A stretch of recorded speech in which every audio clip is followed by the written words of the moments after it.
નમસ્તે મહેન્દ્રસિંહ પરમાર સાહેબ. નમસ્તે કિશોરભાઈ. આજે આ ત્રીજો દિવસ છે એફડીપીનો. પ્રયત્ન એવો કર્યો છે કે ગતાનુગતિક વ્યાખ્યાન કરતા જરા જુદા પ્રકારનું અને એક નવી દિશામાં વિચારવાનું થાય એવા ઉદ્યમ સાથે ઉચ્ચ શિક્ષણ કમિશનરની કચેરી, KCG, Nagarajan sir, U Patel sir, Pravin Patel sir એ સર્વના સહયોગથી આપણે ગુજરાતી ભાષા અને સાહિત્યના આ જુદા પ્રકારના પ્રકલ્પમાં જોડાયા છે. આપ સર્વનો હું આભાર પણ માનું છું કે આપ સૌ જોડાયા અને આનંદ પણ વ્યક્ત કરું છું. આજે આપણી સાથે શ્રી મહેન્દ્રસિંહજી પરમાર સાહેબ ઉપસ્થિત છે. એમનું પોલિટેકનિક એવું કથાના રૂપમાં જે પ્રદાન કે ખેડાણ છે, જે વિશિષ્ટ પ્રકારનું છે, એમ રખડોનો કાગળ એ પ્રકારની જે નિબંધ શ્રેણી પણ શરૂ કરી, એ પણ ગુજરાતી ગદ્યનો એક જુદો મુકામ છે. સતત વિવેચન કરતા રહે છે અને ખાસ તો એ પોતે નાટકના માણસ છે, એટલે ડિરેક્શન પણ કરે અને વાચિકમના માણસ છે, એટલે ગુજરાતી ભાષાની અને અન્ય ઉત્તમ કૃતિઓને એમણે આપણી સાથે વહેંચી. તમે એફબીના એના પેજ ઉપર જાઓ તો વારંવાર એ આ પ્રકારનું વાચિકમ એ પ્રસ્તુત કરતા હોય છે અને વહેંચતા હોય છે. અને ખૂબ વિદ્યાર્થી પ્રિય એવા આ પ્રાધ્યાપક છે. ભાવનગર યુનિવર્સિટીએ વિદ્યાર્થીઓની એક અત્યંત સમૃદ્ધ એવી આવલી કે શ્રેણી એ ઊભી કરી છે અને એમાં વિનોદ જોશી સાહેબ અને મહેન્દ્રસિંહ પરમાર સાહેબ અને અન્ય પ્રાધ્યાપક મિત્રોનો ખૂબ મોટો ફાળો છે. તો એક એવા સંનિષ્ઠ પ્રાધ્યાપકને આજે વિશેષ ભૂમિકાઓ નહીં બાંધું, પણ સાહિત્ય સ્વરૂપ પ્રમાણે બદલાતા ભાષિક રૂપો, એક સાહિત્યનું સ્વરૂપ જે છે એ બીજા સાહિત્ય સ્વરૂપમાં જાય રૂપાંતરણ થાય એ અલગ વસ્તુ છે, પણ શબ્દ પોતે પણ, પદાન્વય પોતે પણ, એટલે કથન રીતિ છે કે વર્ણન છે, બધું કઈ રીતના બદલાતું હોય છે સાહિત્ય સ્વરૂપ પ્રમાણે. તો એનો એક જુદો જ મુકામ, ભાષિક મુકામ આપણે આજે સાંભળવાના છીએ. તો હું વિશેષ આપનો સમય નહીં લેતા માનનીય શ્રી મહેન્દ્રસિંહજી પરમાર સાહેબને આ વિશે વ્યાખ્યાન રજૂ કરવા માટે વિનંતી કરું છું. ધન્યવાદ. સૌ પહેલા તો સૌ મિત્રોનો આભાર કે આ પ્રકલ્પમાં મને પણ જોડ્યો. નિસર્ગભાઈએ જ્યારે વિષય કીધો ત્યારે હું એકદમ કવિતાની ભાષા જેવું થઈ ગયું. કવિતાની ભાષા વિશે આપણને કીધું હતું ને કે poetry is a language standing erect. કટાર થઈ જતી ભાષા છે કવિતાની ભાષા. તો જેટલી થ્રિલ અથવા જેટલો રોમાંચ મને વિષય સાંભળીને, એટલે નિસર્ગભાઈએ મને આમંત્રણ આપ્યું ત્યારે વિષય સૂચવો ત્યારે મને જે એક રોમાંચ થયો હતો એ જરા જુદા ઘાટનો હતો. અને હું જેમ જેમ આ વાતને વિચારતો ગયો એમ એમ મને સમજાતું ગયું કે નિસર્ગભાઈએ કેવા ઊંડા કૂવામાં ઉતારવાનું ધાર્યું છે. પણ થોડી વાતો આજે થશે મારાથી. મારા મનમાં થોડી કૃતિઓ છે અને સિદ્ધાંતની ચર્ચા સીધી કરવાને બદલે હું શક્ય એટલી કૃતિઓ તમારા સુધી પહોંચાડું. અને એક વાત તો મારા મનમાં આ હતી કે મને તરત જ રાજેન્દ્રભાઈ યાદ આવતા હતા, મારા પ્રિય કવિ, કે આવો પ્રશ્ન જ્યારે થતો હોય ત્યારે શું છે શું છે શું છે એમ કરીને જે ગઝલ એમણે કરી હતી, કીડી સમી ક્ષણોની આવ જાવ શું છે, મારું સ્વરૂપ શું છે, મારો સ્વભાવ શું છે. એટલે જે એકદમ અરૂપના મહાસાગરમાં જે છે, કલાકારના ચિત્ત સમુદ્રમાં જે ઘુમરાઈ રહ્યું છે, એ કોઈ ઘાટ પામતું હોય ત્યારે એના રૂપ ને આધારે જ આપણે તો આપણ રવિન્દ્રનાથના શબ્દો છે અને મને અત્યારે મદદ કરી રહ્યા છે કે પ્રગટની બારીમાંથી આપણે અપ્રગટને જોતા હોઈએ છીએ અને અપ્રગટની બારીમાંથી આપણે પ્રગટને તાકવાનું હોય છે. એટલે આ જે રૂપ છે એના સંદર્ભમાં આપણે ત્યાં બહુ બધી ચર્ચાઓ છે. એમાંની કેટલીક હું સમજાવી શકું એવી છે અને કેટલીક હું ન સમજાવી શકું એવી છે. પણ ઉર્મિઓ છે, કલ્પનાઓ છે, વિચારો છે, અનુભવો છે, જે બધું એક રીતે ચૈતસિક ક્ષેત્રનું છે, અને બીજી રીતે એ જે ચૈતસિક ક્ષેત્રનું છે એને હું જ્યારે ભાષાના માધ્યમથી રૂપાંતરિત કરું છું, અવતારું છું અને રૂપાંતરિત કરું છું. એટલે કોઈ સાદા બાળ ગીતમાં અંતર મંતર જંતર હું જાણું છું રે મંતર, તને ચકલી બનાવી દઉં, તને કાગડો બનાવી દઉં, જુઓ આ છે ટોપલી ખાલી, એમાં પરી આવે છે મતવાલી, એનો બાદશાહ બનાવી દઉં. આ બધા જે જાદુઓ છે, સુરેશ જોશીએ એક નિબંધ લખેલો રૂપાંતરનો કિમિયો એ નામથી. એટલે કલાકારની પ્રતિભાનો નિકષ, એની કસોટી તો એ કેવી રીતે એકમાંથી બીજામાં રૂપાંતરિત કરી જાણે છે એમાં છે. એટલે અરૂપ છે એને રૂપમાં ઢાળતી વખતે કયા રૂપમાં ઢાળવાનું. જે લોકો બહુ સ્વરૂપોમાં કામ કરે છે એવા આપણા સર્જક વડીલ મિત્રોને કે સર્જક મિત્રોને આપણે પૂછીએ કે નક્કી કેવી રીતે થાય કે તમે નવલકથા લખશો, કે તમે ટૂંકી વાર્તા લખશો, કે તમે નાટક લખશો, કે તમે ગઝલ લખશો, કે તમે સોનેટ લખશો, કે તમે ખંડકાવ્ય લખશો. આપણે ત્યાં એક જાણીતું વાક્ય છે કે theme dictates the form, theme dictates the form. હવે આ ડિક્ટેટ કરવામાં પણ છે. મંથરા નામની એક કવિતા ઉમાશંકર એવું કહેતા હતા કે અડધી રાત્રે એમને આવેલી. થોડી ભૂમિકા કરું છું કેમ કે મારી પાસે જે કૃતિઓ છે એ કૃતિઓનું એક આયોજન મેં કર્યું છે કે એમાંથી મારે જુદા જુદા અનુભવ ક્ષેત્રની અથવા તો જુદા જુદા સ્વાદની કૃતિઓ મારે તમારી પાસે પહોંચાડવી. થોડી કવિતાઓ, થોડું ગદ્ય. એટલે એકદમ અચાનક ઉમાશંકર એવું કહેતા હતા કે રાત્રે અંધારું હતું અને કવિતા આવી અને એમણે બહુ ઝડપથી ઉતારી લીધી અંધારામાં. અને પછી સવારે જોયું તો એમને એવું લાગ્યું કે લગભગ બધું બરાબર હતું, ભાગ્યે જ કઈ સરખું કરવું પડ્યું. કદાચ હું ભૂલતો ન હોઉં તો મંથરા નામના કાવ્યના સંદર્ભમાં કદાચ આ વાત હતી. તમે મને સુધારજો. વાત એ નથી કે કયા કાવ્યના સંદર્ભમાં હતી, પણ વાત એ છે કે કવિને કવિતા આવી અને હવે પછીનો જે એટલે આ પ્રેરણા અને પરિશ્રમનો જે મામલો છે એમાં કઈ ફેકલ્ટીમાંથી, કઈ ચેનલમાંથી મારું સંવેદન જગત છે એ કોઈ ઘાટમાં જશે. અંતે તો હેમનું હેમ હોય એમ આપણે કહીએ છીએ. તો આ એક પ્રશ્ન હતો. મારી પાસે થોડી કવિતાઓ છે પણ એ પહેલા મારે આ વાત કરવી છે કે કોણ કોને ડિક્ટેટ કરે છે.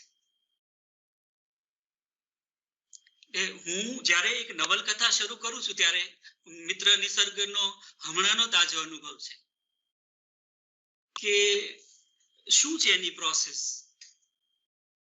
એ નવલકથા 1 મહિના દરમિયાન લખાઈ ગઈ, 2 મહિના દરમિયાન લખાઈ ગઈ. એ 2 મહિના દરમિયાન એ નવલકથાના જે એકમો હતા, એ નવલકથાનો જે ઢાંચો હતો, એ નવલકથાનું જે માધ્યમ હતું, એ માધ્યમને રૂપ આપતી વખતે તમે કેવા પ્રકારનો પરિશ્રમ કરો. એના પહેલા ડ્રાફ્ટ સાથે, એના બીજા ડ્રાફ્ટ સાથે, એના ત્રીજા ડ્રાફ્ટ સાથે. તો આપણા સમયમાં ત્રીજા ડ્રાફ્ટ સાથે એમ કેવું પણ થોડું અઘરું છે. પણ 9 ડ્રાફ્ટ જ્યારે કરતા હશે કોઈ મહાત્મા ટોલ્સ્ટોય, ત્યારે એ આપણા ઘણા લેખકોનો આપણને એવો પરિચય છે કે લોકો વારંવાર એમની ભાષા સાથે કે એમના પાઠ સાથે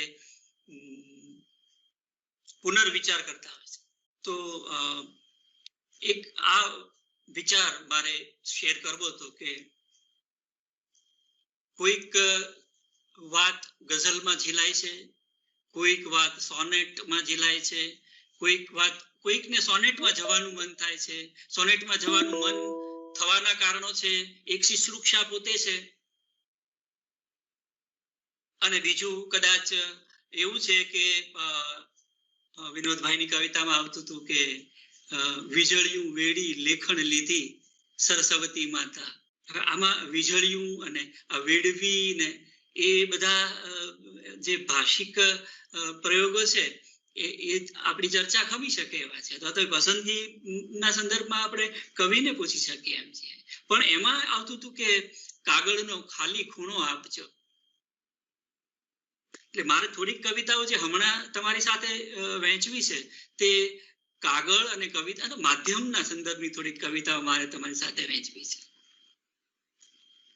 એઠા પતરાળા દૂધે ધોયા સરસ્વતી માત. એમ જ્યારે હું સાંભળું ત્યારે મને ખ્યાલ આવે છે કે આ કયા પતરાળા છે અને એને કેમ દૂધે ધોવાના છે. એટલે એક એવો નકરો તમારો પોતાનો શબ્દ, ડબલતાવાળો પોતાનો શબ્દ, એના માટેની તમારી જે ખોજ છે એ શબ્દ તમે તમારી આસપાસના કેટલાય વાતાવરણમાં ઘૂમતો અને તમારી સાથે કેટલીય વાર ભટકાઈ ગયેલો એવો શબ્દ તમે જ્યારે અપનાવો છો ત્યારે તમે એને નવો કરો છો. તમારે એને નવો કરવાનો છે. તો આ એક વાત હતી જે ઇનર પ્રોસેસ છે, જે અંદરની પ્રક્રિયા છે, એ જ્યારે બહારની પ્રક્રિયા થવા માટે પ્રયાસ કરે ત્યારે એમાં કેવા વારા ફેરા આવે. કેમ કોઈ અનુભવ નાટકમાં જ જાય, કેમ કોઈ કથામાં જ જાય. એટલે જથ્થો છે અનુભવોનો પણ અને સૂક્ષ્મતા છે કલ્પનાની પણ. તો આ સૂક્ષ્મતા અને પૃથુલતા, આ બે વસ્તુ છે. દરેક સ્વરૂપનું પોતાનું એક બંધારણ છે, દરેક સ્વરૂપની પોતાની એક ક્ષમતા છે, દરેક સ્વરૂપનો પોતાનો એક સ્વભાવ છે. મારું સ્વરૂપ શું છે, મારો સ્વભાવ શું છે, પર્વતને ઊંચકું પણ પાપણ ન ઊંચકાતી, આ ગહેન જેવું શું છે, આ કારી ઘાવ શું છે, ચિંતા નથી કંઈ પણ નમણા નજુમી કહી દે, હમણાં હથેળી માહી આ ધૂપ છાવ શું છે. આ શું છે ના તમે આજે આ પુનરાવર્તનો છે એ પુનરાવર્તનો સાથે કોઈ બીજી કવિતામાં જશો તો ત્યાં મને કહી દે શું છે મને કહી દે, એમ કરીને તમે કોઈ એક પોપ્યુલર પ્રકારની રચના પણ સાંભળતા હશો. તો આ એક બહુ જ રસ પડે એવી પ્રક્રિયા હોવી જોઈએ. હું વિચાર કરું છું કે કેમ મેં વાર્તાઓ લખી, દાખલા તરીકે હું મારા ઉદાહરણથી વાત કરું તો મને વાર્તાઓ હું લખતો હતો તો પછી મારે નિબંધો લખવાની શું જરૂર હતી. અને નિબંધોમાં જો મને મજા પડતી હોય તો મારે વાર્તાઓ શા માટે લખવી જોઈએ. એટલે પછી હું એવો એક વ્યવહારુ જવાબ મારી જાતને આપતો હતો કે મારે જ્યારે કોઈ પ્રકારના પર્સનલ ટેમ્પરામેન્ટમાં જવું હતું, મારે કોઈ બહુ જ નિજી વ્યક્તિગત અનુભવમાં જવું હતું જેમાં હું મારે માટે કેન્દ્રમાં હતો, અથવા તો હું અને મારી આસપાસનું જગત મારે માટે કેન્દ્રમાં હતું, અને મારું ઇમોશનલ ગ્રાઉન્ડ છે, મારું ઉર્મીનું જગત છે અને મારું નિરીક્ષણનું જગત છે, એને મારે કસી જોવાતા તો હું નિબંધમાં ગયો. અને મારામાંનો એક સામાજિક વ્યક્તિ જે કોઈક વિચારની સાથે કોઈક વ્યવસ્થાના જુદા જુદા ચિત્રો જોઈ રહ્યો છે, એ ચિત્રો વિશે એને કંઈક વાત કરવી છે ત્યારે એનું બીઈંગ છે એ ઇમોશનલ છે એના કરતા વધારે કદાચ રેશનલ છે. તો આ રેશનલ અને ઇમોશનલ અને રેશનલના આ જે વારા ફેરાઓ છે એ ક્યારેક સંતુલિત રૂપમાં હોય, ક્યારેક એના આરોહ અવરોહ હોય, ક્યારેક એના અનઇવન એવા ઊંચા નીચા એવા પણ ઘાટ હોય. તો બધા સ્વરૂપોના એની જે ભાષિક ઇમારતો છે એની ઇબારત પણ છે. આજે સવારમાં પુષ્પે પાને હિમલ એ કવિતા અમારા ધ્યાનમાં હતી, મારે કહેવી હતી અને આજે અમારી ચર્ચા થઈ. તે ચર્ચા આવી થઈ કે પુષ્પે પાને વિમલ હિમમોતી સરે તેમ છાની, બાની ધીની નિતરી નીગળે અંતરે શીય શહેની. આજે બહુ જાણીતી રચના હતી, એમાં બાની નામનો શબ્દ આવ્યો તો કેટલાક થનારા અધ્યાપકોને આ કવિતા સવારે જ અમે આપતા હતા અને પૂછતા હતા કે આ શું છે, આમાં કવિ શું કહેવા માંગે છે એમ તો નતા પૂછતા, કે કવિ તો કઈ કહેવા જ નથી માંગતા. તમારે તો સાણસીનો કરવો છે અર્થ, એમ કરીને કવિ આપણને કહેતા હતા, મારી પાસે કવિતાનો નથી કશો અર્થ, મારી પાસે કવિતાનો નથી કશો નર્થ. પછી અર્થું નર્થું ને બેવડ વાળ્યા સરસ્વતી માતા, એમ આપણને કહેવાના હતા વિનોદભાઈ. અર્થને તો બેવડ વાળ્યો, પણ નરથ શું છે? એટલે આ ભાઈને બેવડ વાળી દેવા એટલે શું છે? એ કઈ અવસ્થા છે? તો સહેજ મને શરૂઆતમાં પુષ્પે પાને વિમલ હિમ મોતી સરે, તેમ છાની બાની ભીની નિતરી નિગળે અંતરે શીય સહેની. તો આ જે એકદમ અવાજ ન કરે એમ આવી રહી છે, એ શું છે? અને એ ભીની કેમ છે? તો બાની શબ્દ આવ્યો, બાની ડિક્શન માટેનો આપણો શબ્દ છે, અને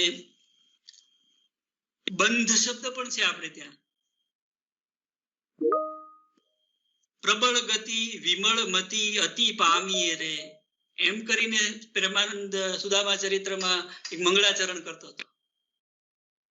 એટલે હું જ્યારે પ્રસ્થાન કરું છું કવિતા લખવા માટે, કે કોઈ સર્જનાત્મક પ્રસ્થાન હું કરું છું, ત્યારે મારે એ પ્રસ્થાન કરવા માટે જે એક ટેક ઓફ ની જરૂર છે, જે ફોર્સ ની જરૂર છે મારે, તો આ વિમલ હિમ મોતી સરે એમ જે આવ્યું ને, તો મને વિચાર થતો હતો કે પ્રબળ ગતિ વિમળ મતી, ગતિ મતી અને એના પ્રાસમાં કેવી રીતે અતિ આવ્યું. એટલે આજે ટેક ઓફ કરતી વખતે મારે જે એનર્જીની જરૂર છે, એ એનર્જી વિશે હું શરૂઆતમાં થોડો નિર્દેશ કરું છું. મામેરું મહેતા તણું પદબંધ કરવા આસ, મેં તો ભક્ત બ્રાહ્મણ જૂનાગઢમાં વાસ.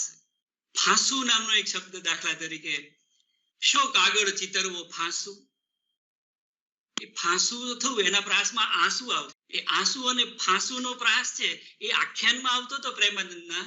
એ પ્રાસ ઉમાશંકરની કોઈ શોધ જેવી કવિતામાં પણ. તો આપણને એમ થાય કે જે શબ્દો મારી ભાષાના એક કવિએ એક જગ્યાએ એક સંદર્ભમાં યોજ્યા હતા, એ શબ્દો મારી ભાષાના બીજા કવિ બીજા સંદર્ભમાં યોજે છે, ત્યારે એ ખાલી પ્રાસ યોજના જ છે કે એનાથી વધારાનું પણ કંઈક છે?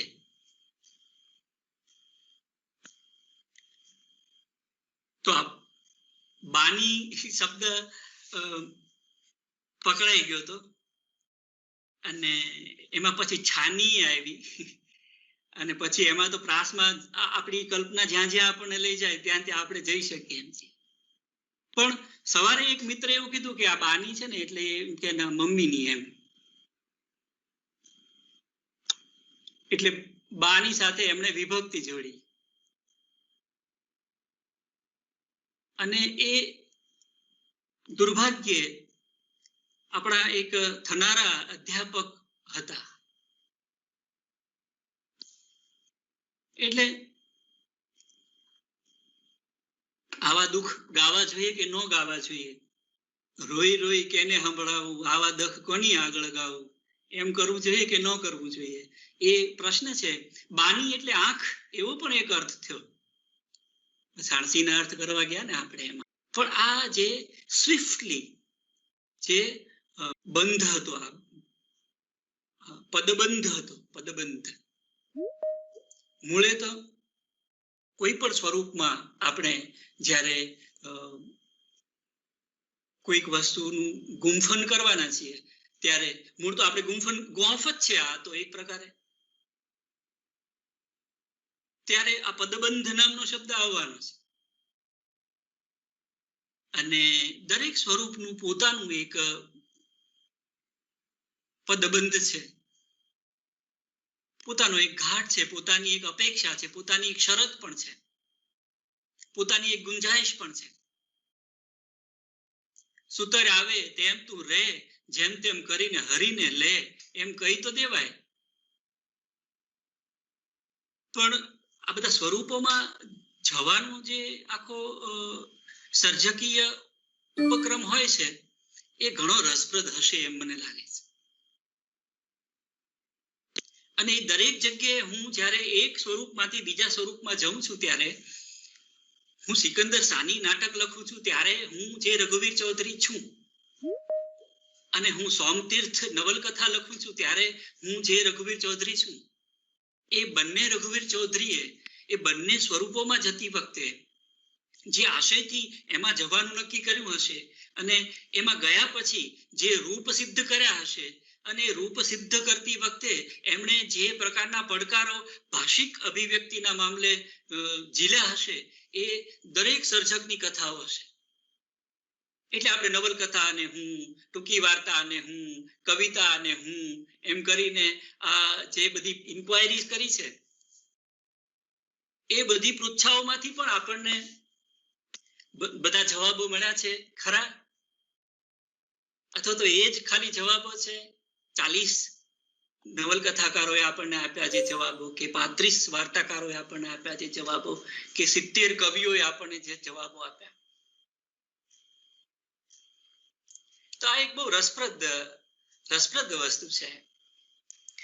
મને એક પ્રયોગ કરવાની ઈચ્છા થઈ હતી નિસર્ગભાઈ, હું ના કરી શક્યો, પણ હું તમને જરા એનો સંકેત કરી દઉં કે હું એક ગઝલ રચનામાંથી એક પદ લઈ, એક સોનેટ રચનામાંથી એક પદ લઈ, એક ગીત રચનામાંથી પદ લઈ, એક ખંડ કાવ્યનું પદ લઈ અને તમને આપવાનો હતો કે જુઓ તો આ કયા સ્વરૂપમાં જાય એવો શબ્દ છે.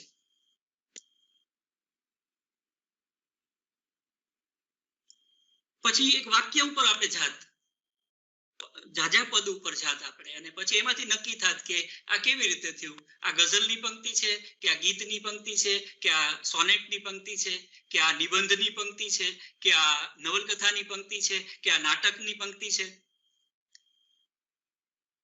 આપણે ઓળખી કાઢીએ ખરા? આપણે જેવી રીતે એક અભિવ્યક્તિ ઉપરથી આપણે એના કર્તાને ઓળખી કાઢીએ છીએ કે આ તો પ્રેમાનંદનું છે, કે આ તો લાભશંકરનું છે, કે આ તો સ્વામી આનંદનું પ્રોઝ છે. નામાચરણ વગરની અભિવ્યક્તિને આપણે આ આમની છે એમ ઓળખી કેવી રીતે કાઢીએ છીએ? એમાં કઈ સિગ્નેચર છે?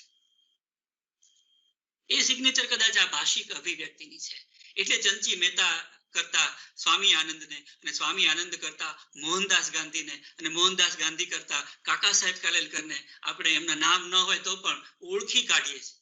આ એક મારા મનમાં આ નિસર્ગભાઈ આ વિષય ચીંધ્યો પછી જે થોડીક ચાલી અંદર એક પ્રક્રિયા વિચાર કરવાની, એમાંથી આવા થોડાક વિચારો મને આવ્યા જે હું આરંભે તમારી સાથે શેર કરું. તમે કોઈ કથાને કોઈકને આપો, દાખલા તરીકે માઇક્રો ફિક્શન લખનારાઓ છે આપણા મિત્રો, એ લોકો ભાષાને કયા કોન્ક્રીટ ફોર્મમાં વિચારી રહ્યા છે? કે હાઇકુ લખનારા કે તાંકા લખનારા આપણા મિત્રો છે, એ લોકો ભાષાને કેવી રીતે ડીલ કરે છે? એ લોકો કેમ ભાષાના એક ઘાટમાં વિચારે છે? એની સામે હું જ્યારે, એટલે વ્યાસ અને સમાસ એવા બે શબ્દો જે આપણા છે, વ્યાસ છે એ ફેલાવવાનું છે અને સમાસ છે તે ભેગું કરવાનું છે. તો આજે લવચિકતા છે, એ લવચિકતા અને આ જે જડતા છે, એ જડતા એ બે વસ્તુ છે, એ બે અંતિમો પણ છે. અને આપણે લખનાર ભાવક તરીકે પણ આપણે ઘણી વખત આ વસ્તુ ઓબ્ઝર્વ કરી શકીએ કૃતિઓના આધારે. કેટલાક આપણા લેખકો એક જ સ્વરૂપમાં કામ કરે છે પહેલેથી છેલ્લે સુધી. ઉદાહરણો ઘણા વિચારી શકાય. એ લોકો બીજા ફોર્મમાં નથી જતા, અને કેટલાક એવા છે કે જે અમુક સમયે બીજા ફોર્મમાં જાય છે, અથવા તો એટ એ ટાઈમ એક જ સમયે એ લોકો ત્રણ ફોર્મમાં કામ કરતા હોય છે. 3 ફોર્મમાં કામ કરનારા અને એક જ ફોર્મમાં કામ કરતા રહેનારા એવા બંને જણા જે છે, એ બંને જણાનું જે ભરણું છે, ભાષાનું ભરણું, એનો જે સંસ્કાર છે ભાષા ને આત્મસાત કરવાનો, ભાષાને સૂંઘવાનો, ભાષાને ચાખવાનો, તો ભાષાને જોવાનો, એમાં પણ આપણે ઓળખી કાઢી શકીએ આપણી આ બધી કૃતિઓને આધારે એવા નિરીક્ષણો આવે. ખેર, મારા હાથમાં થોડી કવિતાઓ હતી, મારે થોડી કવિતાઓ તમને સંભળાવવા. સ્વરૂપની પણ છે અને એક જ સ્વરૂપની પણ છે. દાખલા તરીકે અત્યારે મારા હાથમાં ઉમાશંકર જોશીની ચૂંટેલી કવિતાઓ છે, ભોળાભાઈનું સંપાદન, અને એનું જે ચોથું ટાઇટલ છે, એ ચોથા ટાઇટલ ઉપર એક કવિતા છે, હું તમને સંભળાવું, એટલા માટે સંભળાવું, પછી બને તો દેખાડું પણ ખરો થોડી. એ કવિતા છે કે રોજનો એનો એ તડકો,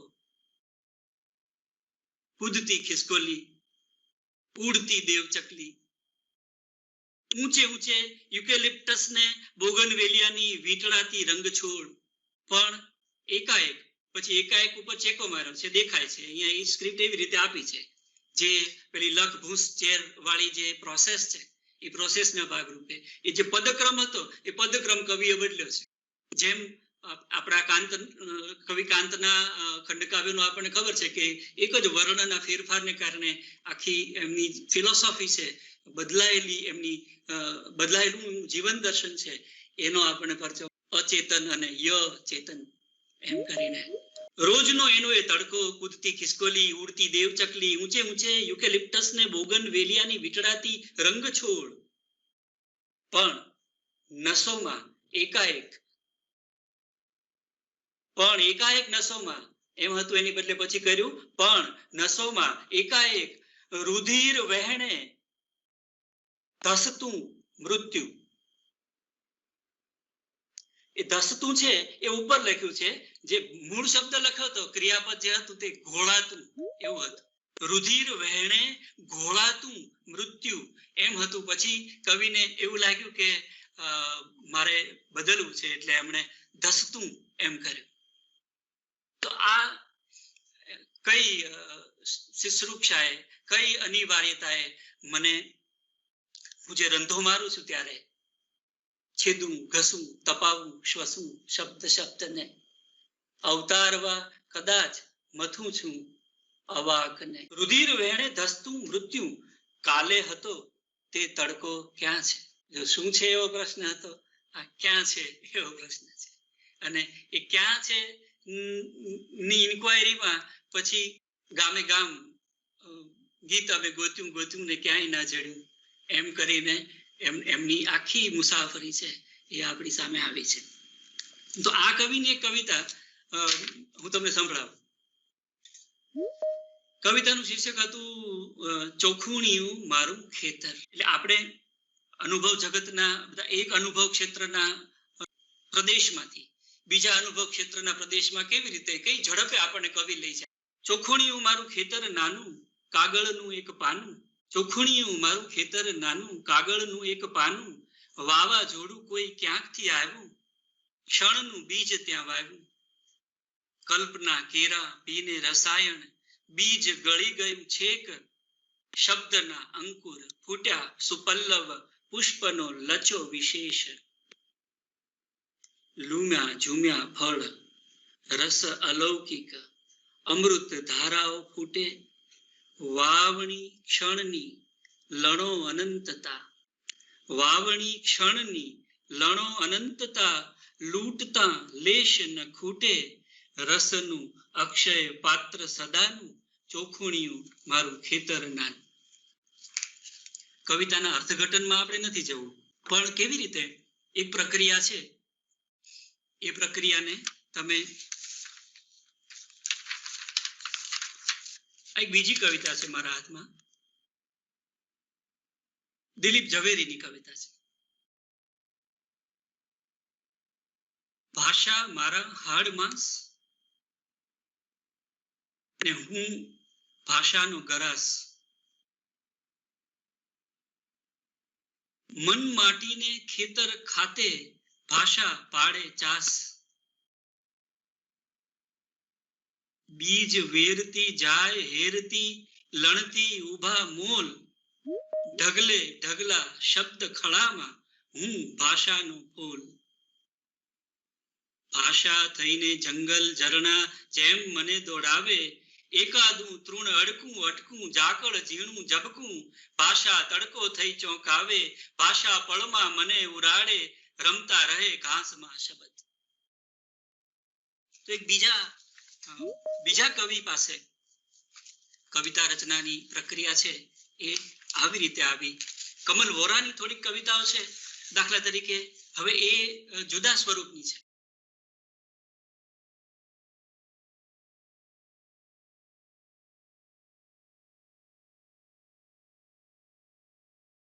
એક કવિતા એમની કોરા કાગળ વિશે છે. એ લખે છે કે હવે આમાં આપણે તપાસ એ કરવાની છે કે જે વિચાર કે સંવેદનને આપણો સર્જક વ્યક્ત કરે છે એને વ્યક્ત કરવા માટે એની પાસે જે ભાષિક રૂપો છે એ કેવા કેવા છે. કમલ વોરા કહે છે કે કોરા કાગળથી હળવું, પારદર્શક, પવિત્ર, સાચું, સુંદર કશું નથી. એટલે એમણે થોડા ક્રાઇટેરિયા આપ્યા અને પછી એક વિધાન આપ્યું કે એનાથી પારદર્શક, સાચું, સુંદર અને એવું હળવું કશું નથી. બીજી એક કવિતા છે કમલભાઈની, ચોમાસામાં આડેધડ ઉગી નીકળે વનસ્પતિ એમ શબ્દો, ઘોંઘાટિયા, અરાજક, બેકાબુ ઉપસી આવ્યા છે કાગળમાં. હું ખચ્ચ ખેંચું છું, તસુ કોરી જગા મળી આવે.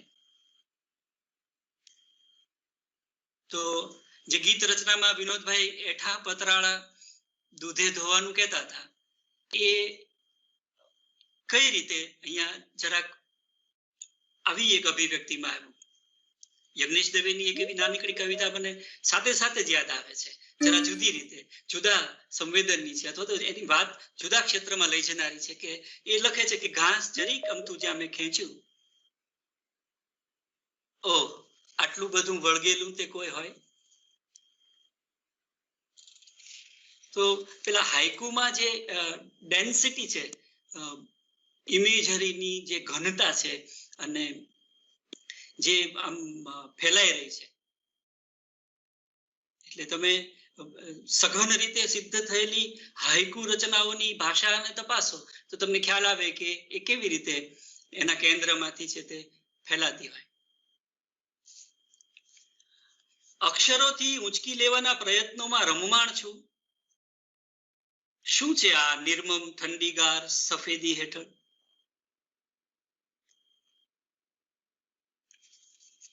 પછીની કવિતા છે નાનકડી, બસ થઈ ગઈ, આટલી પૂરતી છે. આની સાથે આપણે એક ગીત રચના અને એક બીજી આ ધારાની કમલભાઈની જ રચના બે જોઈ લઈએ સાથે સાથે. દાખલા તરીકે આપણી બહુ જાણીતી ગીત રચના છે કવિ શ્રી વિનોદ જોશીની, ખડકી ઉઘાડી હું તો અમથી ઉભી હતી, મુને ઉંબર લઈ ચાલ્યો બજારમાં. બરાબર. હવે આ રચનાના અર્થઘટનોના સંદર્ભમાં ક્યારેક તો પછી, એટલે હવે આપણે લોકો જે બજારમાં છીએ એ બજાર નું ચિત્ર છે એ પણ આપણામાંના કોઈ ભાવકને ચીંધવાનું મન થાય છે. પણ તમે જુઓ કે હવે આ રચના હું તમને સંભળાવી દઉં. પહેલી દુકાને એક તંબોળી બેઠો, એમાંનું પહેલી છે એ ડબલ લ છે. તંબોળી ખવડાવે પાન, કેસરનો કાથો, વળી ચાંદનીનો ચૂનો, ઉપર ઉમેરે તોફાન. આમ તેમ જોતી હું તો અમથી ઊભી હતી, લાલ છાંટો ઉડ્યો રે શણગારમાં. થોડીક બીજી કવિતાઓ જે આવે છે, અને ગઈકાલે શરીફાબેન જે કથન કળાની વાત કરતા હતા એમાં નરેટર કહેનાર છે. કાવ્ય રચનાઓમાં પણ કથાઓ તો હોય જ છે, અને કાવ્ય રચનાઓને કહેવા માટેની પ્રયુક્તિઓ પણ કાવ્ય રચના કયા વ્યાપની છે એના ઉપર છે. બીજી દુકાને એક વાણીડો બેઠો, વાણીડો જોખે વ્યવહાર, જટ દઈ તોળી મુને આંખ્યું ના ત્રાજવે. આ બધા ક્રિયાપદોની ને આ બધા કલ્પનોની ને આ બધી કલ્પનાશીલતાની ને બધી, અને ગીત રચના એટલે ગીતની બાનીની. ચટ્ટ દઈ તોળી મુને આંખ્યું ના ત્રાજવે, લટકામાં તોળ્યા અણસાર. સાન ભાન ભૂલી હું તો અમથી ઊભી હતી, દઈ પડછાએ ટેકો સુનકારમાં. ત્રીજી દુકાને એક પિંજારો બેઠો, પિંજારો સીવે રજાઈ. અનુભવ ક્ષેત્રના જે એટલે ભાષાનું ભરણું છે. દાખલા તરીકે અત્યારે આપણે આગળ વાત કરવાના છે, જો સમય રહેશે તો, મળિયાની એક વાર્તાના સંદર્ભમાં. એટલે આપણી પ્રાદેશિકતા અને આપણી પ્રાદેશિક જીવન રીતિ છે, તો પ્રાદેશિક જીવન ધોરણમાં એની સાથે જોડાયેલા જે બધા વસ્તુ જગતના શબ્દો છે.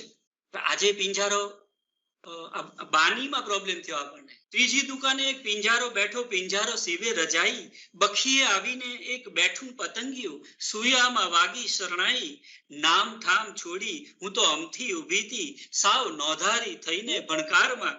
ચોથી દુકાને એક રંગારો બેઠો, રંગારે ઘોળ્યા અજવાસ, સૂરજ વાટીને એને ઉર્યા રે સામટા, ઉપરથી રેડ્યું આકાશ, રૂમઝૂમ થાતી હું તો અમથી ઊભી તી. હવે અમથી ઊભી તી એકારમાં. એકાર પણ પાછો આપણને ઉભા રાખે એવો શબ્દ છે. રૂમઝૂમ થાતી હું તો અમથી ઊભી તી, હજી અડધે ઊભી તી એકારમાં, મુને ઉંબર લઈ ચાલ્યો બજારમાં. આખી ગીત રચનામાં તમે એના જે બધા બંધ છે એની સાથે એના ઉપર અને નીચેના જે એને જોડનારા એક એક વાક્ય ખંડો છે એ જોશો તો તમને એની અંદર એક આખું ચિત્ર ગતિશીલ થતું દેખાશે. હવે આ કવિતા જે ભાષામાં આવી છે અને આ કવિતાની જે ભાષિક અભિવ્યક્તિ છે, એ અભિવ્યક્તિની સામે એક બિલકુલ જ જુદા પરિપ્રેક્ષ્યમાં કમલભાઈની એક કવિતા હું તમને સંભળાવું. એ કવિતા અછાંદસ છે. બજારમાં એવા શીર્ષકની કમલભાઈની કવિતા છે. એ કવિતા જે ક્ષેત્રમાં લઈ જવા ધારે છે જરા જુદું છે, અને એમાં ટેમ્પરામેન્ટલી મિજાજની રીતે પણ કવિતા અને કવિ એક જુદા મિજાજમાં અને એક જુદા ટોનમાં પણ કંઈક કહેવા ધારે છે. બોરા લઈ બેઠો છું બજારમાં, ગામ નાનું માણસ જાજુ, તે બોરીઓ ભરી ભરીને ઠલવાયા છે બોર ખચો ખચ સુંડલાઓ. બોલે છે તે બોર વેચે છે, બૂમો પાડે તે વધુ બોર વેચે છે. કોઈ ગાય વજાડી ગાજે તે ટપો ટપ બોર વેચે છે. કોઈ પેટી બાજુ વગાડી દોડાદોડ કરે, કોઈ જોડકણાનો શોર મચાવે, કોઈ ટુચકાઓ વેરે છે, કોઈ તો વળી તાળીઓ પાડી ઠુમકા દેતો નાચી લે છે. રંગબેરંગી ચળકતા પડીકામાં વીંટાળેલા બોર વચ્ચે ઠળિયા ને પાકા હેઠળ અધકાચા સડી ગયેલા ક્યાંક ક્યાંક તો શરમ મૂકી ભેળા ભેળા કાંકરા પણ વેચાય છે. હોળિયું લોક હોંશે હોંશે મુઠ્ઠે મુઠ્ઠા બોર ખરીદી હરખાતું જાય છે. તોલ તાજગીમાં ગોલમાલથી બજાર ઉભરાય છે ને સૌને બોર વેચવા છે. હું મારા બોર લઈ આવ્યો છું, હું મારા બોર લઈને આવ્યો છું ને ચાખી ચાખી એક એક બોર અલગ કરતો જતો બેઠો છું બજારમાં ચૂપચાપ. તો હવે આનો જે સૂર છે એ સૂર અને પેલી નાયિકાનો જે સૂર છે અને એ નાયિકા એના અનુભવનો જે વિસ્તાર કરે છે જે ભાષામાં, એ તમે તપાસશો અને તમને તરત ખ્યાલ આવશે. અને બેયના કવિતા પૂરી થયા પછીના બેયના વિચાર ક્ષેત્રમાં કે સંવેદન ક્ષેત્રમાં જવાની પણ આપણને એક જુદું ઇન્વિટેશન, જુદું નિમંત્રણ આ કવિતાઓ આપે છે. ભાષા વિજ્ઞાનની રીતે પૃથક્કરણાત્મક ભાષા વિજ્ઞાનની રીતે સાહિત્યની ભાષાનો અભ્યાસ છે એ કઈ બહુ રોચક નથી નીવડતો. એટલે એ જરા વિચાર માગી લે એવી બાબત પણ ખરી કે આપણે ભાષા વૈજ્ઞાનિક અભિગમથી કવિતાની ભાષાને કે કથાની ભાષાને સરાણે ચડાવીએ ત્યારે એ જે મુદ્દાઓ લઈને આવે એ કેવા હોય. 3 કવિતાઓ મારે તમને ચર્ચા માટે મૂકવી છે. આમાં હું તમને સાથે જોડવા ઈચ્છીશ. એટલે હું ત્રણેય કવિતાઓ વારાફરતી વાંચી લઉં, પછી આપણે એક થોડુંક જો કરી શકીએ તો ડિસ્કશન કરીએ, અને એમાં આપણે ચર્ચા કેવી કેવી કરી શકીએ જરા જોઈએ. મને ગમશે જો તમે જોડાશો તો. મારી પાસે 3 કવિતાઓ છે, એમાંની એક રમેશ પારેખની કવિતા છે, બીજી મનોહર ત્રિવેદીની કવિતા છે, અને ત્રીજી જયદેવ શુક્લાની કવિતા છે. આ 3 કવિતાઓ લઈને હું એકાદ વાર અમારા વિદ્યાર્થીઓ સાથે થોડું કામ કરી ચૂક્યો છું. આજે આપણે જરાક ફરીવાર એને તમારી વચ્ચે રમતી કરીએ. પહેલી કવિતા છે ટોક. એનું શીર્ષક જ અંગ્રેજીમાં લખ્યું છે TALK. એટલે રમેશભાઈની કવિતાઓના માત્ર બધી કવિતાઓના શીર્ષકો પણ તપાસીએ ને તોય આપણને કેટલીક વાતો કરવાના, મજાની વાતો કરવાના મુદ્દાઓ જડી શકે. પણ એમણે લખ્યું છે ટોક. એ હું તમને સંભળાવું છું.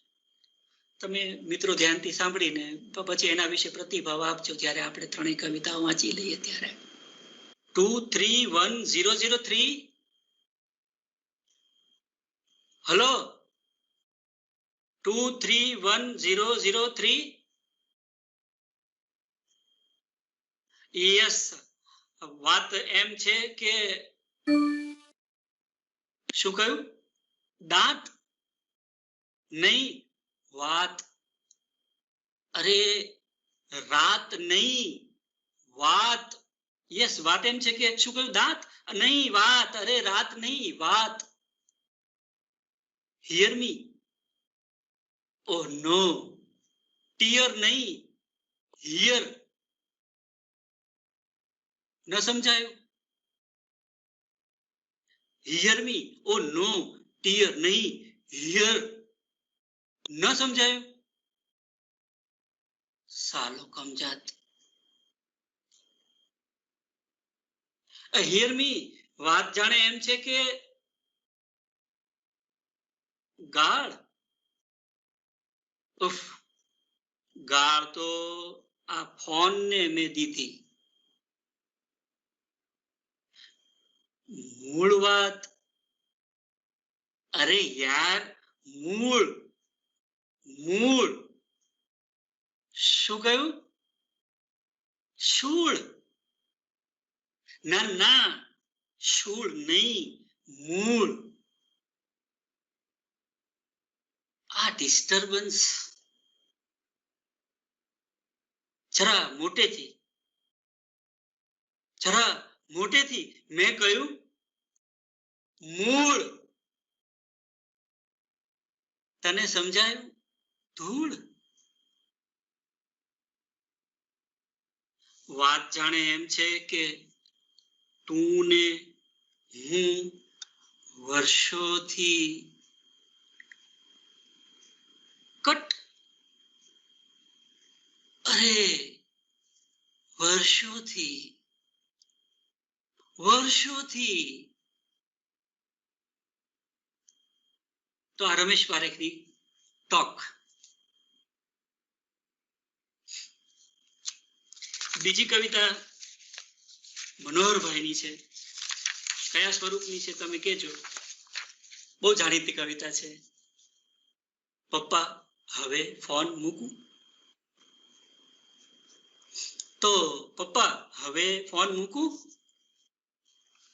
તમને મોજ જરી આવે તે થયું મને એસટીડી ની ડાળથી ટહુકું.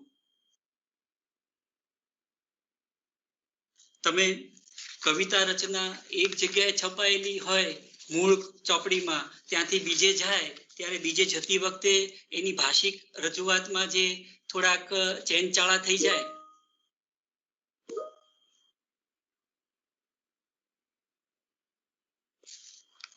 તમને મોજ જરી આવે તે થયું મને એસટીડી ની ડાળથી ટહુકું.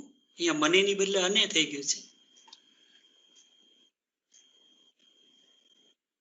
હોસ્ટેલ ને, હોસ્ટેલ તો ફાવે છે. જેમ કે કાંટામાં સચવાતું ફૂલ. તોય એ તો ઉઘડે છે, રંગ ભર્યું મહેકે છે. અહીંયા રંગનું થઈ ગયું છે રંભ.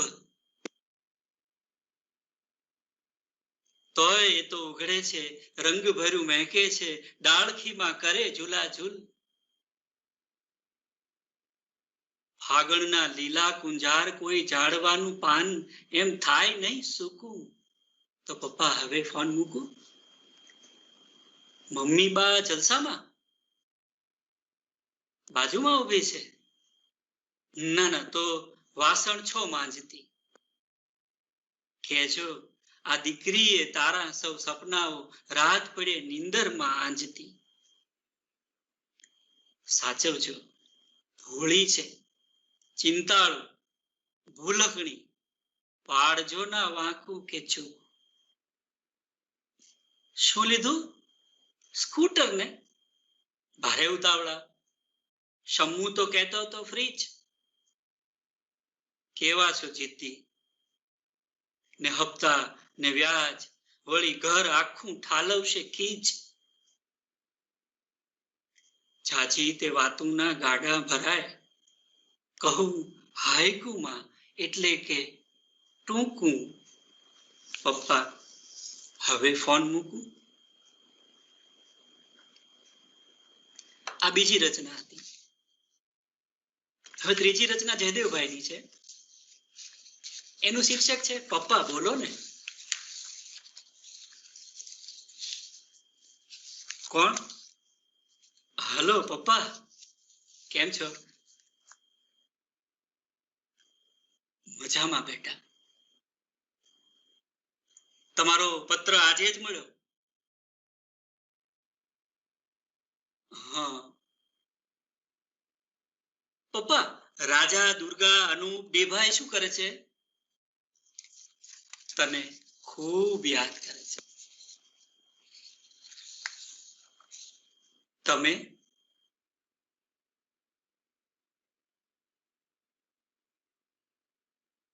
પપ્પા, પુરુ કાકાની બારીમાં મધ પાછું બેઠું છે. આ વખતે પરેશ કાકાના આંબા પર કેરી આવી છે.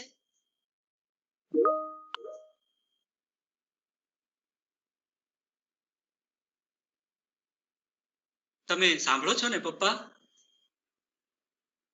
મેં થોડું સ્પેસ જવા દીધી ને, થોડો અવકાશ જવા દીધો, કેમ કે જવાબ નથી આવતા ને, એ ખાલી જવા દેવાના છે. તમે સાંભળો છો ને પપ્પા? હા, સા. હવે હા, સા, ઓ, આ બધા જે એકાક્ષરી જવાબો છે, એનો વિનિયોગ કવિતામાં થાય ત્યારે અને એનો વિનિયોગ કથામાં થાય ત્યારે કેવી રીતે થાય, એના તમારે નમૂના જોવા હોય તો તમને મળશે આપણી ભાષામાં. તમે છેલ્લું છાણું નામની વાર્તા વાંચશો તો તમને એમાં સાસુ બહુ સામસામા તોફાની વાતાવરણમાં પવનની સુસવાટા વચ્ચે એકબીજા સામેની કુટુંબની સાથે વેર વાળવાની વાત કર્યા કરે છે, અને વચન લીધા કરે છે કે હું મરી જાઉં ત્યારે તું દોણી લઈને જજે, એના કુટુંબનો કોઈ છોકરો ન જવો જોઈએ. અને પછી એ લોકો જે વાત કરે છે સાસુ બહુ, એ વાત છે ને તે અવાજના સુસવાટાઓની વચ્ચે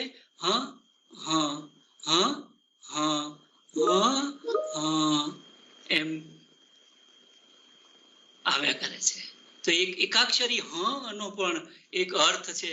એ તમે જ્યારે તમારા કોઈક એક સ્વરૂપમાં કોઈક જરૂરિયાત પ્રમાણે એનો ઉપયોગ કરો છો ત્યારે તમને મળે છે. અલકબેન, હું તો તમારો ભાઈ થાવ. એમાં જે છે એ અને છેલ્લું છાણુંમાં જે એ છે, એ બધા એના બધાના સ્તર જુદા જુદા છે. એ જ છે એ હું તો તમારો ભાઈ થાવ એ જ વાક્ય તમને સોરઠ તારા વહેતા પાણીમાં પણ મળશે અને ધૂમકેતુની એક ટૂંકી મુસાફરીમાં પણ મળશે. અને મેના ગુર્જરીમાં પણ બાદશાહ પછી છેવટે કહે છે કે તું તો મારી બેન છો. તો આ જે ગ્રંથિઓ છે બધી આપણી, એને આપણી ભાષા કેવી રીતે વ્યક્ત કરતી હોય છે એના તમને નમૂનાઓ જુદા જુદા સ્વરૂપોમાં મળી શકે. અરે તે તો ક્યારે ભસ્મ થઈ જાય બધું પછીથી. એમાં જે અરે શબ્દ છે જરાક મેં બીજા સ્વરૂપમાં જતો રહ્યો, પણ આ આવ્યું ને એટલે એની સાથે મને જોડી દેવાનું મન થયું. મને યાદ આવતું હતું, તમને કહેવાનું હતું મારે તે આ એકાક્ષરી ઉદ્ગારોનો એક રમૂજી ઉપયોગ નાટકમાં જયંતિ દલાલે કરે છે. અને ખાલી હા અને ના એવા એકાક્ષરી છે, અને એનો તમે એનું ટાઈમિંગ છે એ કેવી રીતે, એટલે નાટકમાં તમે જ્યારે ભાષા વાપરો ત્યારે એ ભાષા, એનું સંપ્રેષણ છે, એનું પ્રોજેક્શન છે એ કેવી રીતે થાય, એના ઉપર એ ભાષાની અર્થવત્તા ઘણીવાર રચાતી હોય. બહુ જ ઉત્સાહથી મૂર્તિઓ કન્યા જોવા આવ્યો છે. આખું નાટક છે, નાટક તો તમને ખબર છે, આખું નાટક છે. અને છોકરો એટલે ફિલ્મ માટે એક શૂટિંગ ચાલવાનું છે, અને શૂટિંગના ભાગરૂપે ખોટું જાહેરાત આપી છે કે જોઈએ છે મૂર્તિઓ. એટલે ઉત્સુક મૂર્તિઓ આવ્યા છે. એમાંનું એક મૂર્તિઓ છે, એની સાથે પેલી અભિનેત્રી ઉમેદવાર જેને માટે છોકરો આવ્યો છે એની વાતો થાય છે. અને એમાં પેલો બહુ જ રસથી હું શું સમજુ, થોડી વાતો થઈ એટલે કે છે કે તો પછી હું શું સમજુ, હા. છોકરો કે છે હું શું સમજુ, હા. એટલે પેલી છોકરી કે છે ના. એટલે પેલો છોકરો કે છે ના. એટલે પેલી છોકરી કે છે હા. તો હા અને ના એવા બે જ શબ્દો છે, પણ એને વાપરવાનું કેવું સ્થાન બદલાય છે, એને કારણે એમાંથી કેવી એક નાટ્ય સહજ ચમત્કૃતિ ખસ હા એમ કરીને છેલ્લું વાક્ય તમે જોશો તો તમને ખ્યાલ આવશે. પેલો છોકરો છે એ તો નિર્દોષ છે, અને એને કોઈ કૌટુંબિક વેરભાવ જેવી કોઈ વસ્તુ છે નહીં, પણ એ છેલ્લે આવ્યો છે અને એના હાથમાં એક જગતું એક સાઠીકડું છે, અને પેલી ઠંડીને કારણે જડ થઈ ગઈ છે છોકરી, અને છતાં મરું થઈ રહી છે. અને પેલો છોકરો કહે છે જો હવે કાકી તું જવાબ નહીં દે ને તો હું તને આ ચાપીશો, એમ કરે છે. ત્યારે પેલી ઉમાશંકર વાક્ય લખે છે, જતી જીવી સહેજ બબડી.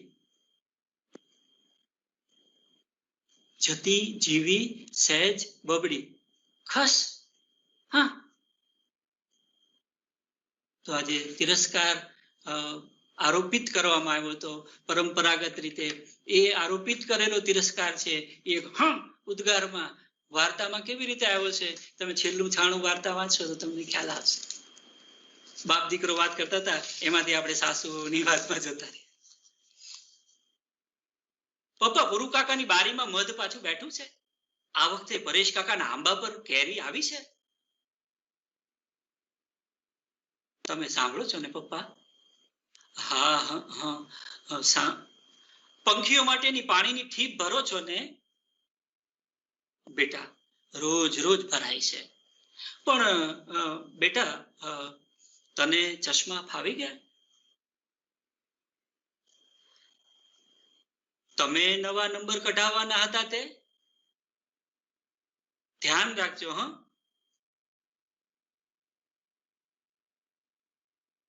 એક વાત તો પૂછવી જ ભૂલી ગયો. આપણી વાડમાં બુલબુલે માળો બનાવી આ વખતે ઈંડા મૂક્યા છે? આ વખતે તો બેટા બચ્ચાને ક્યારે પાંખો આવી ને ક્યારે ઉડી. પપ્પા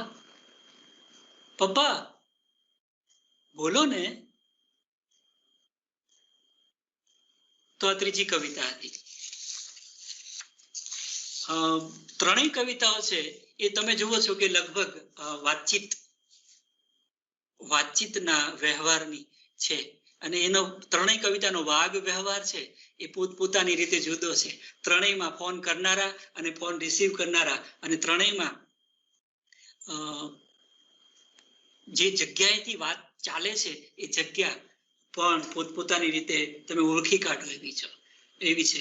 ત્રણેયના સંવેદનો પણ ઓળખી કઢાય એવા છે. પણ ચલો હું એવું ચોક્કસ ઈચ્છું કે તમને આ ત્રણેય કવિતાઓ વિશે શું કહેવાનું થાય છે?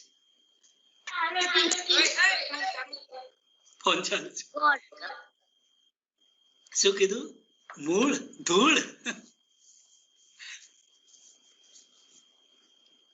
તો કોઈક એક પ્રતિભાવ જો તમે આપશો તો મજા પડશે.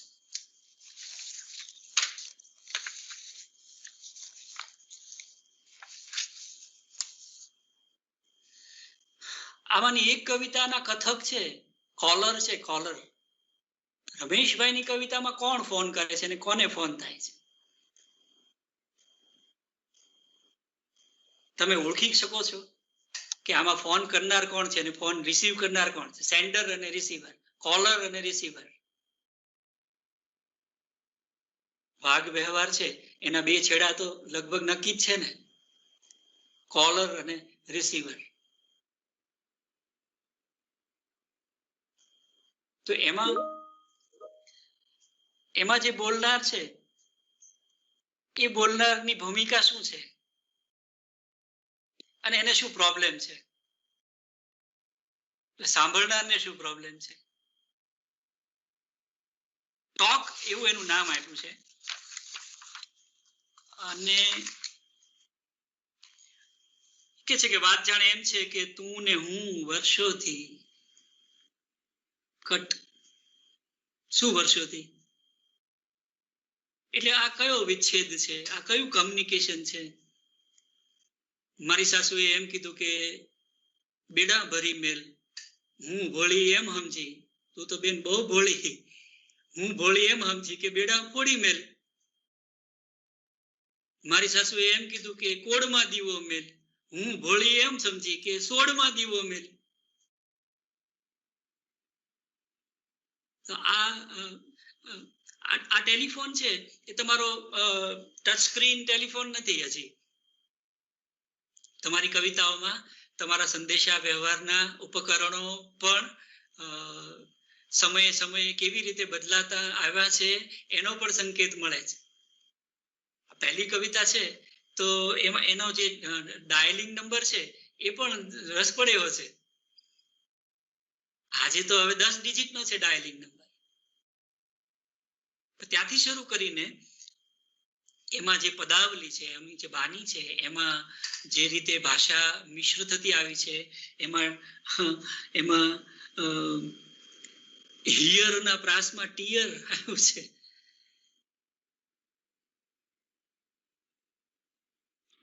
તો આમાં જે માત્ર પ્રાસ માટે નથી, ધૂળ અને શૂળ અને મૂળ એ માત્ર પ્રાસ માટે નથી, એના બધાના અભ્યાસો છે.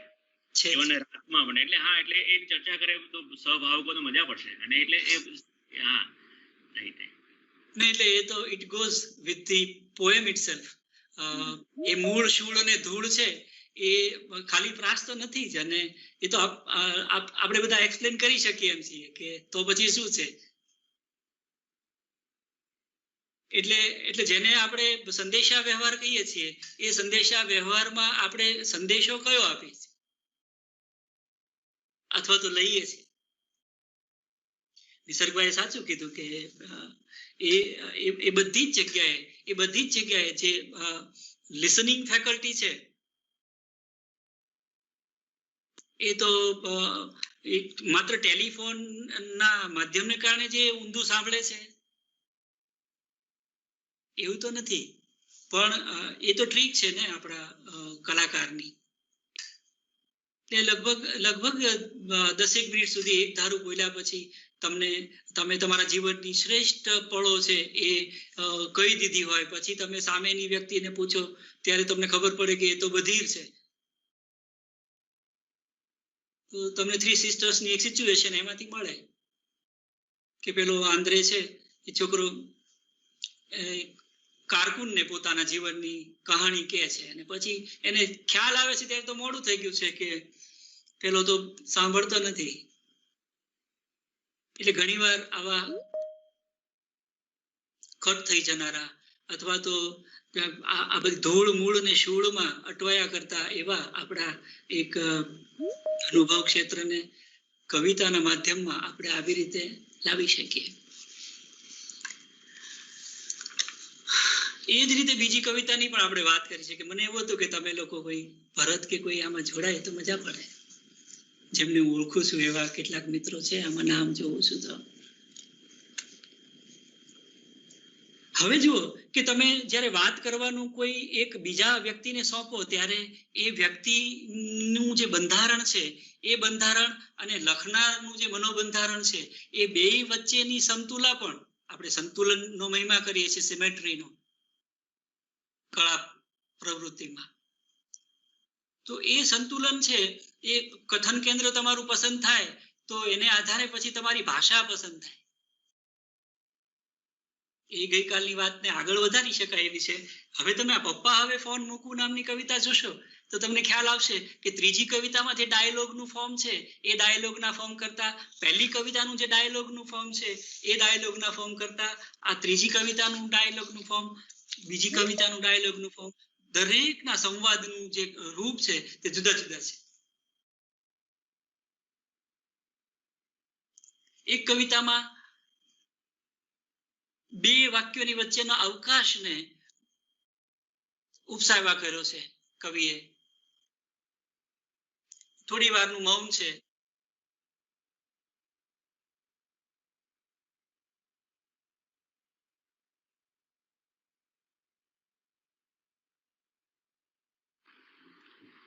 હેલો સર, તમારો અવાજ કે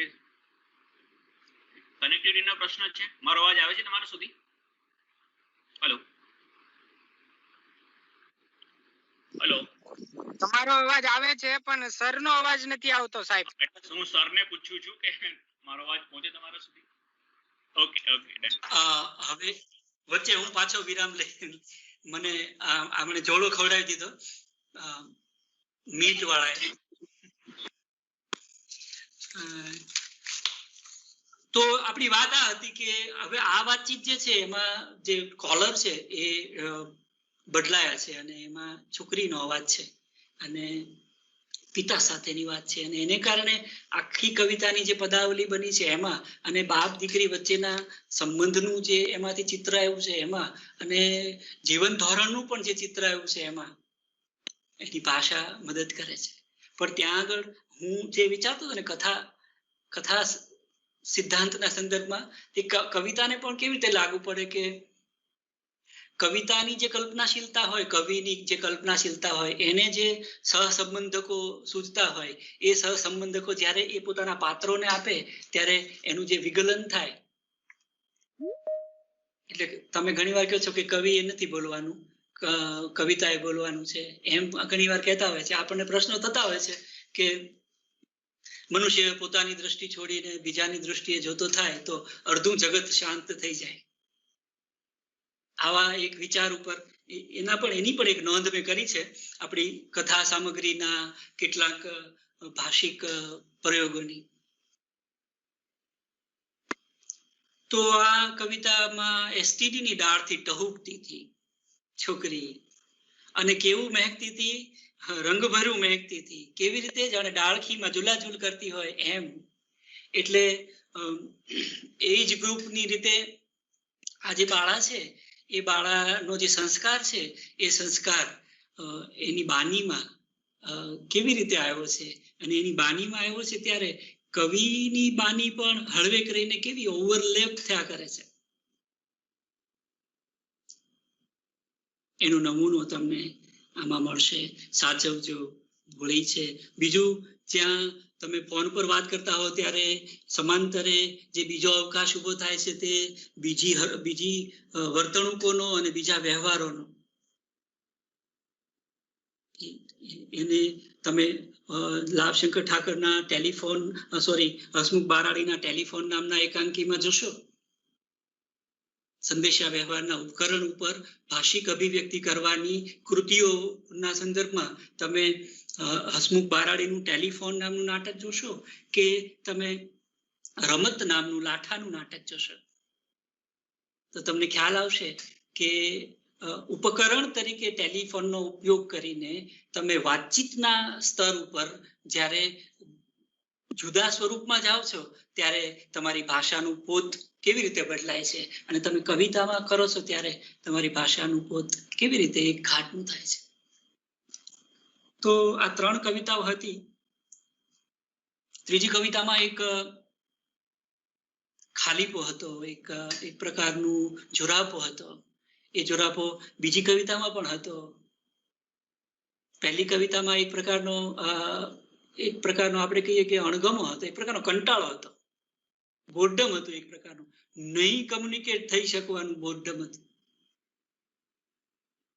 તો 3 કવિતાઓમાં ભાષા પોતપોતાની રીતે કવિતાને જે પહોંચાડવું હતું એ પહોંચાડવામાં કામ કરતી. તો આ એક વાત અશ્વત્થામા નામની કવિતાને લઈને આપણે ત્યાં, અશ્વત્થામા નામની મીથને લઈને આપણે ત્યાં જે કવિતાઓ લખાઈ છે એ કવિતાઓ પોતે જ એક વાતનો મોટો વિષય છે. તે હસમુખ રાવળની કવિતા છે કે યજ્ઞેશ દવેની કવિતા છે કે સીતાંશુભાઈની કવિતા છે, સોરી નલિન રાવળની કવિતા છે, નામ ખોટું બોલાવીશ. તો એ અશ્વત્થામા છે એ મધુરાયના એકાંકીમાં જે રીતે આવ્યો છે એને હું મૂકું તમારી પાસે, અને પછી એક નિબંધ પાસે આપણે જઈએ. એટલે ગદ્યના સ્વરૂપોમાં નવલકથા સિદ્ધ કરવાની હોય ત્યારે તમે એના ઘટકોને એક પછી એક ગ્રેજ્યુઅલી તમે એમાંથી પસાર થતા જાઓ. એટલે એની જે પ્રકરણ યોજના હોય, દાખલા તરીકે સરસ્વતી ચંદ્રનો પહેલો ભાગ છે, પહેલા ભાગના પહેલા પરિચ્છેદ સાથે તમે જ્યારે કામ પાડો ત્યારે તમને ખ્યાલ આવશે કે નવલકથાનો નકશો લેખકના મનમાં છે, અને સુવર્ણપુરના અતિથિથી એ શીર્ષકથી એ શરૂ કરે છે, અને એમાં પેલા બધા એક બાજુ જાય છે ત્યારે એનાથી જુદી દિશામાં જનારો અને ચોક્કસ પ્રકારની અવસ્થામાં દેખાતો એવો એક નાયક એમણે ઇન્ટ્રોડ્યુસ કર્યો છે. એ આખી ભાષા છે એની શરૂઆતમાં કવિતાની 2 પંક્તિઓનો ઉપયોગ કરીને જે રીતે વાત થઈ છે એનો તર્ક તમે જેમ જેમ પસાર થાવ છો કથામાં એમ એમ રચાતો આવે છે. એટલે આટલી બધી કવિતાઓના ઉદાહરણો, આટલી બધી કવિતાઓના અવતરણો, આટલી બધી કવિતાઓનો વાપર કોઈ એક મોટી કથામાં કોઈક લેખક કરે ત્યારે એ શા માટે કરે છે, ને એનું ભાષિક મહત્વ શું છે, એ જ કવિતાનું, એટલે કવિતા સિવાયના સ્વરૂપોમાં કવિતાનો ઉપયોગ કથાઓમાં થાય કે નાટકમાં થાય ત્યારે એ ચર્ચા છે. ચીનુભાઈના બહુ બધા નાટકોને, કે રાયનો પર્વત જેવા નાટકોને, કે મેના ગુર્જરી જેની વાત હમણાં હું કરતો હતો, એ બધા નાટકોમાં જે પદ્ય છે એ પદ્યનો વિચાર તમે કાવ્ય સ્વરૂપની રીતે કરો અને નાટ્ય સ્વરૂપના ભાગ તરીકે કરો ત્યારે એ તમને જુદા જુદા જવાબો આપે. એટલે રાસડો ચાલતો હોય નાટકમાં તો એ રાસડો ન ચાલતો હોય, માત્ર એ નાટક ચાલતું હોય. એટલે એક ભાગ તરીકે, નાટ્ય કૃતિના એક ભાગ તરીકે, કથા કૃતિના એક ભાગ તરીકે પદ્યનો ઉપયોગ થતો હોય. સરસ્વતી ચંદ્રના પદ્યને એ રીતે પણ તપાસવા જેવું છે. એના બધા એનું જે રેફરન્શિયલ એનું જે ઓરા છે, એનું જે સંદર્ભગત એનો આખો પ્રભાવ છે એને તપાસવા જેવું છે. વાની મારી કોયલ નામની એક વાર્તા લઈને હું બેઠો હતો અને વિચાર કરતો હતો કે વાર્તાએ જે પરિવેશ પસંદ કર્યો હોય અને વાર્તાએ પરિવેશનો એ ઉપયોગ કરીને જે અનુભવ ભાવક માટે છોડવાનું નક્કી કર્યું હોય, એ રાત કાળી ચીસ વાળી વાર્તા મળિયાની લો કે ખત્રીની કોઈ પણ વાર્તાઓ તમે લો, જે પરિવેશ જેની પાર્શ્વ છે, પરિવેશ પાત્ર થતું હોય કે પાત્ર તરીકેની ભૂમિકા પરિવેશ પાસેથી લેવાની ઈચ્છા લેખકને હોય, એ બધી વાર્તાઓમાં તમે વાની મારી કોયલ જશો તો તમને ખ્યાલ આવશે કે પરિચ્છેદથી પરિચ્છેદમાં, એક પરિચ્છેદથી બીજા પરિચ્છેદમાં એનું જે ઇન્ટરલિંકિંગ હોય, એની જે આંતર સૂત્રતા હોય, એ આંતર સૂત્રતા કેવા કેવા સંકેતોથી આવે અને એ સંકેતો ભાષિક સંકેતો કેવી રીતે હોય. વાની મારી કોયલ નું નાટ્ય રૂપાંતર પણ થયું છે અને રેડિયો નાટ્ય રૂપાંતર થયું છે અને મળિયાએ પોતે જ કર્યું છે. લોહીની સગાઈ વાર્તા છે એને પછી આપણે નાટ્ય રૂપાંતર, એ પાછ જુદી ચર્ચાનો વિષય છે, આપણે એમાં નથી જવું. પણ આ એક વાની મારી કોયલની વાત નીકળી છે એટલે મારે કહેવું છે કે વાર્તામાં જે કેટલાક વર્ણનો છે, એ વર્ણનોની જે એક ઐન્દ્રિય અનુભૂતિ છે, એનું એક જે ઐન્દ્રિય રૂપ છે, એ જે રીતે તમને અપીલ કરે છે વાર્તાને ઉકેલવામાં, વાર્તાના કોઈક એક પરિણામ સુધી વાર્તા પહોંચવાની છે ત્યાં સુધી એને પહોંચાડવામાં આ જે ડિસ્ક્રિપ્શન છે, જે વર્ણન છે, એ જે રીતે કથનની સાથે અને સંવાદોની સાથે જે રીતે ગૂંથાતા આવે છે, બહુ રસપ્રદ એવા છે. એમાં મારે એક વાત કહેવી હતી તે આ હતી કે વાર્તામાં તમે વાંચો ને તો તમને પેલા એક અંધ નેન્સી ભગત, કદાચ મને નામ યાદ નથી, પણ નેન્સી ભગત એમનું નામ છે, રવા પટેલના બાપા, જેને આંખો નથી, અંધ છે, અને આખી વાર્તા દરમિયાન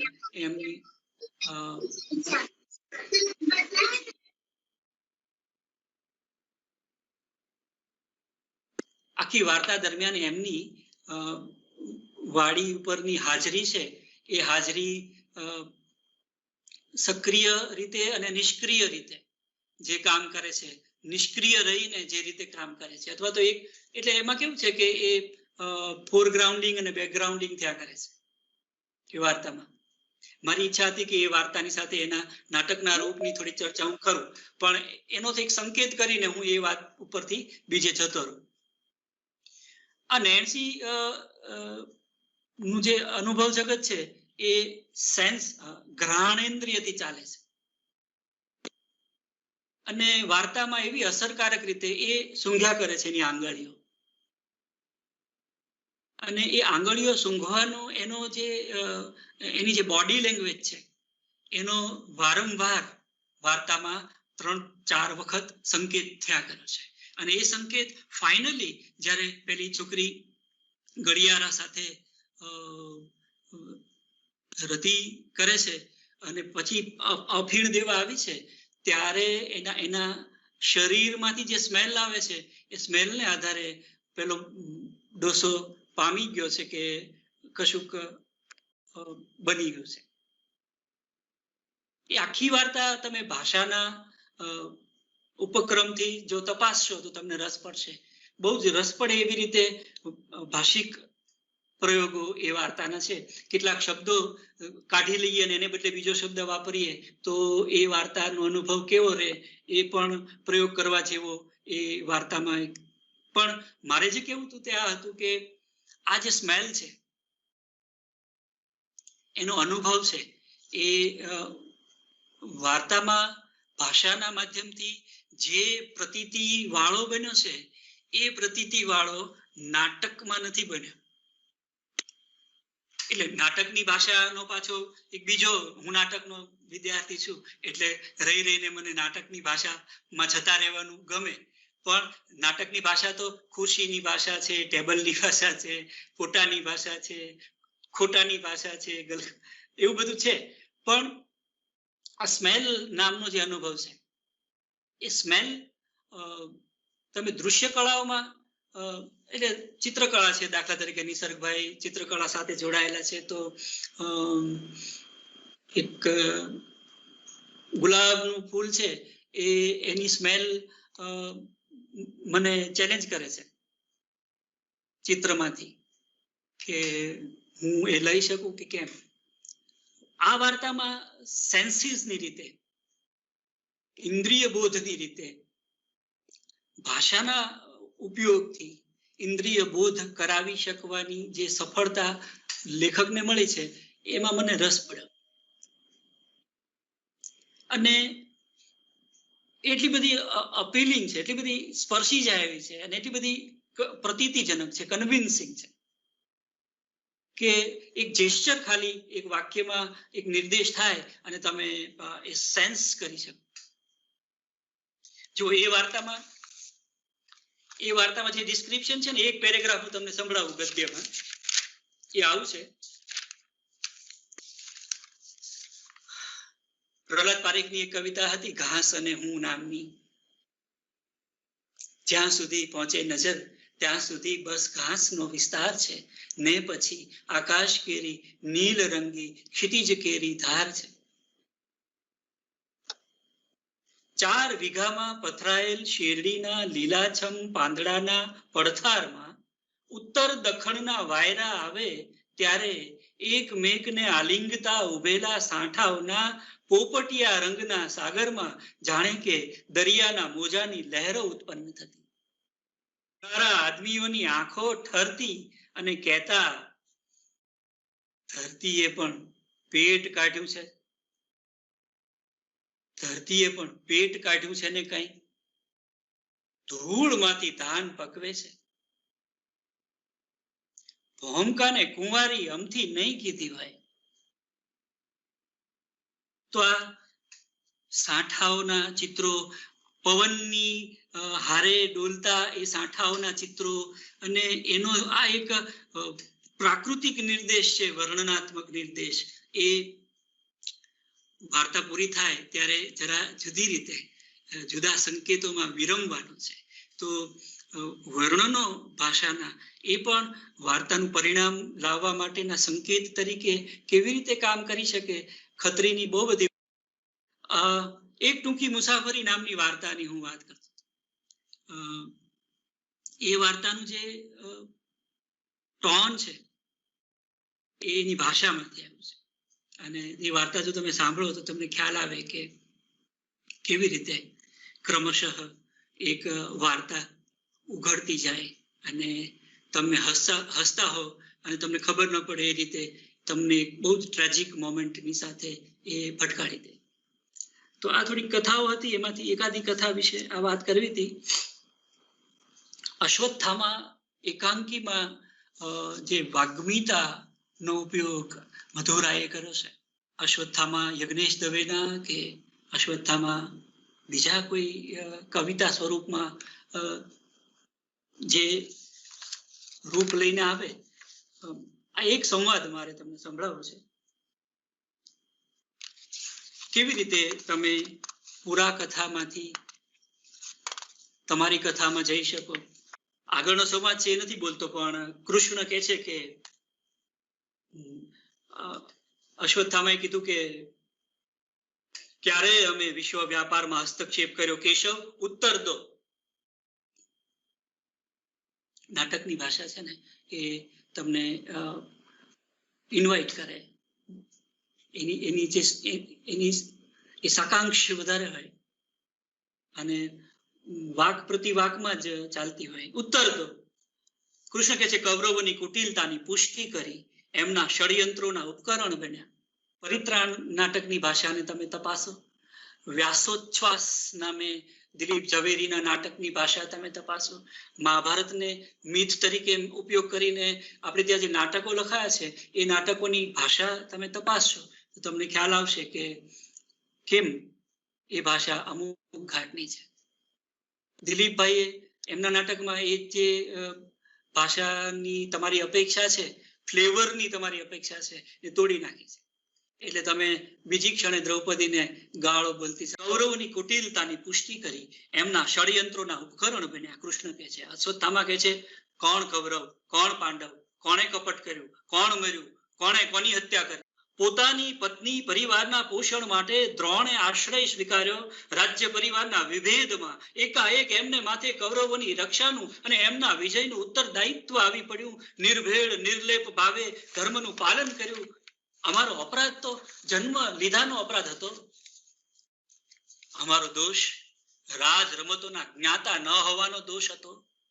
અમારું મૃત્યુ, અમારો વિનાશ અન્યોના લોભ મોહના ક્રમમાં થતો અનિવાર્ય વિનાશ હતો. પદ્મલોચન, આજે પાંડવો નિર્વંશ છે. આજે સમયના અવિરામ પરિમાણની પાસે મારી મને પ્રતિજ્ઞા અને વૈર ભાવના તુચ્છાતિ તુચ્છ લાગે છે. ક્ષણિક આવેશના પરિણામે મેં કીધેલું એ કુકર્મ હું ભોગવું છું, પરંતુ પાંડવો આજે નથી. જેમના વંશની રક્ષા માટે તું પુરુષોત્તમ કરુણા સાગર દેવાધિદેવ શત ઉપચાર કરી છૂટ્યો, તે આજે નથી. પછી કૌંસમાં લખ્યું છે અટ્ટહાસ્ય. પરંતુ પૃથ્વી પર આજે કરોડો અબજો અશ્વત્થામા મારા વંશજો વૈરની શૃંખલાની કડીઓ વહેશે. વિજય મારો થશે પરમેશ્વર, વિજેતા હું અશ્વત્થામા બનીશ. તું સર્વશક્તિમાન નહીં, મારી ક્ષણે ક્ષણ મારા દેહની દિવાલો તોડવામાં વિચશે. કોઈ મારી વાત નહીં સમજી શકે. સમય સ્થાનના ક્રમથી વિચ્છિન્ન બનીને નિયતિનો શાપ વહી મનુષ્ય માત્ર અંધ બધિર એકાકી બની જશે. ત્યારે એક એક જીવ અશ્વત્થામા હશે. એક એક જણ દુર્ભેદ્ય વનોમાં એકાકી પર્ણની જેમ વાયુમાં ફેંકાશે. એક એક સ્થળ શિબિર બનશે. જીવે જીવને માટે અસ્તિત્વ માત્ર અસહ્ય શાપ વાણી બની જશે. આખું એકાંકી છે અશ્વત્થામાની ઉક્તિઓનું, વાગ્મીતા સભર એકોક્તિઓનું. એ એકોક્તિઓ કેવી રીતે એક વ્યક્તિની મટીને વાણી, એક વ્યક્તિની વાણી મટીને કેવી રીતે એ બધાયના અનુભવની વાણી બની શકે, એનું એ નાટકમાં સરસ ઉદાહરણ છે. તો વાત આવી રીતે આપણે પૂરી કરી શકીએ કે દરેક સ્વરૂપની પોતાની ગુંજાઈશ છે ભાષિક અભિવ્યક્તિ રચવા માટેની. એટલે અમથા અમથા લડી પડે ભાઈ માણસ છે, રમતા રમતા લડી પડે ભાઈ માણસ છે. ફાંસ જરાશી વાગી ગઈને વાંસ જેવડું ખટકે છે કઈ અંદર અંદર.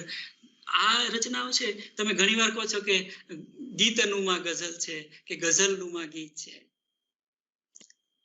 કેટલીક વખત કેટલાક ચરિત્ર નિબંધો આપણા કિશનસિંહ ચાવડાના કે આપણા જનક ત્રિવેદીના કે આપણા કોઈ વાડીલાલ ડગલીના કોઈ નિબંધો છે, એ નિબંધો આપણે વાંચીએ તો આપણને ઘડી કેમ થાય કે આપણે કોઈ ટૂંકી વાર્તા અને નિબંધની સરહદ ઉપર છીએ.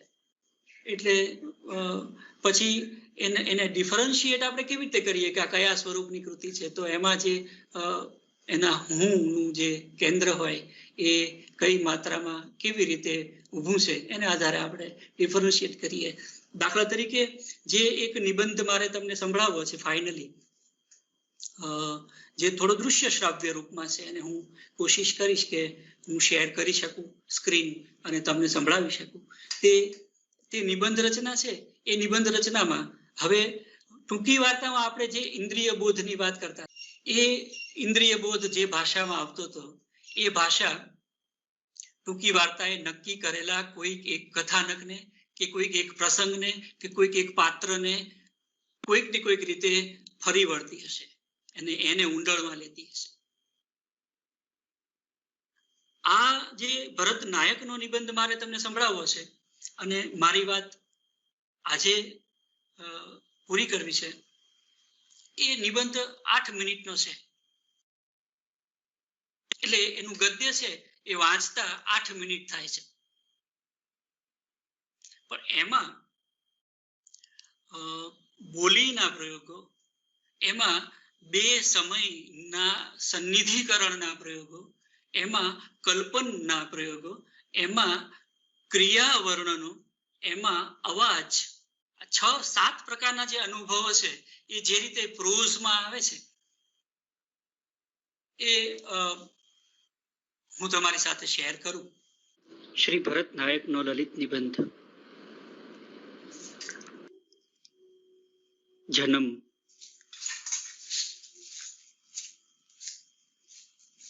ધીરુ કાકા વાત કરે ત્યારે અવાજ ઠેઠ દૂંટીમાંથી છૂટે, ત્યાંથી છાતીમાં ઘેરાય, ત્યાંથી ગળામાં ઘૂંટાય ને એમ હોઠથી બોલ નીકળે.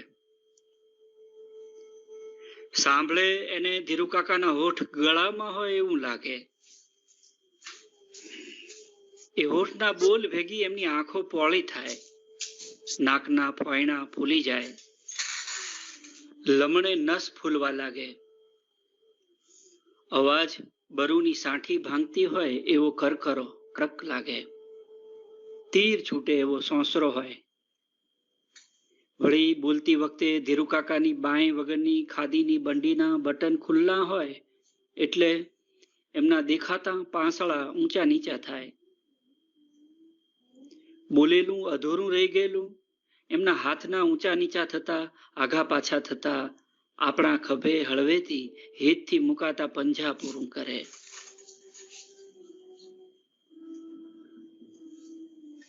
એકવાર ધીરુકાકા મારા જન્મ વખતની વાત કરતા હતા. પાછલે બારણે ચૂલા પર તાંબાની દેગડીમાંથી ઉકળતા પાણીની બાફ નીકળતી હતી. ચૂલાની સોડમાં શેરડીના કૂચાની ભારી હતી. જર્મનની રકાબીમાં ઊની ઊની ચા રેડાતી હતી. ચામાં તુલસીની 2 પાંદડી ઉડતી બાફથી થરકતી હતી. વાત વચમાં અધ્ધર લટકાવી ચાનો ધીરુકાકા સબડકો બોલાવતા હતા. એમની ફૂંકથી ચા પરથી બાફ વધારે ઉડતી હતી. બાફ પાછળથી ધીરુકાકાનું નમણું મોઢું પાણીમાં ભંગાતા અને હાલ્યા કરતા ઓળા જેવું લાગતું હતું.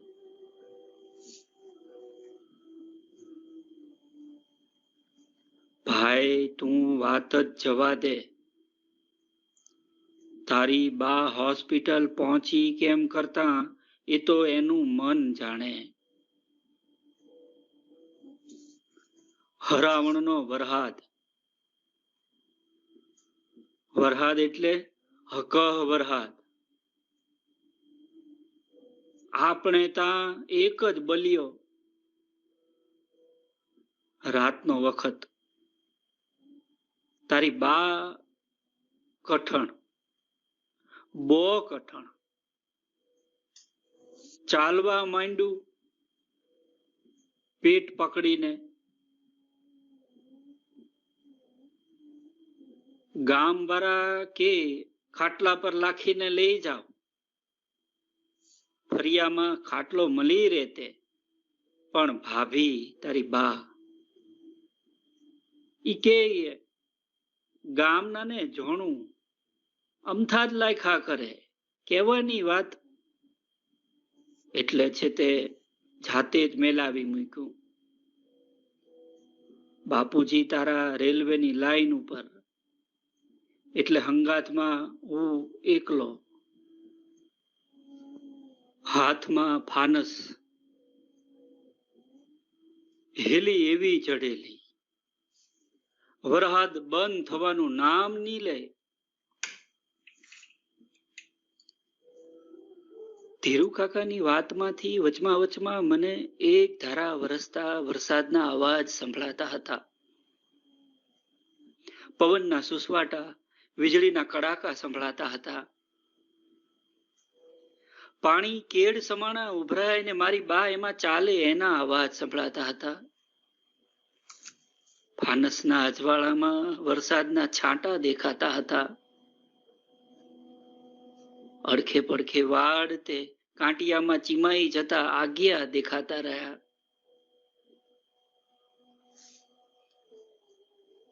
ધીરુકાકાએ વાત આગળ લંબાવી.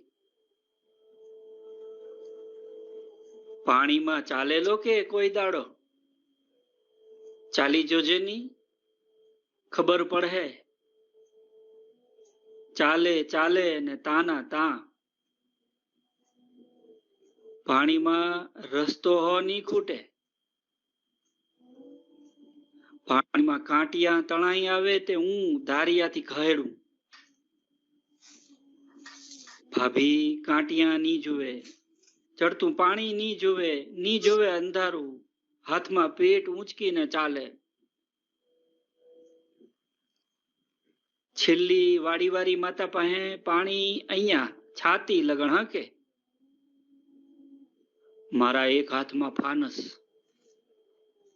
બીજા હાથમાં ધાર્યું અધ્ધર. તારી બા કેમ કરતા હાથ અધ્ધર કરે?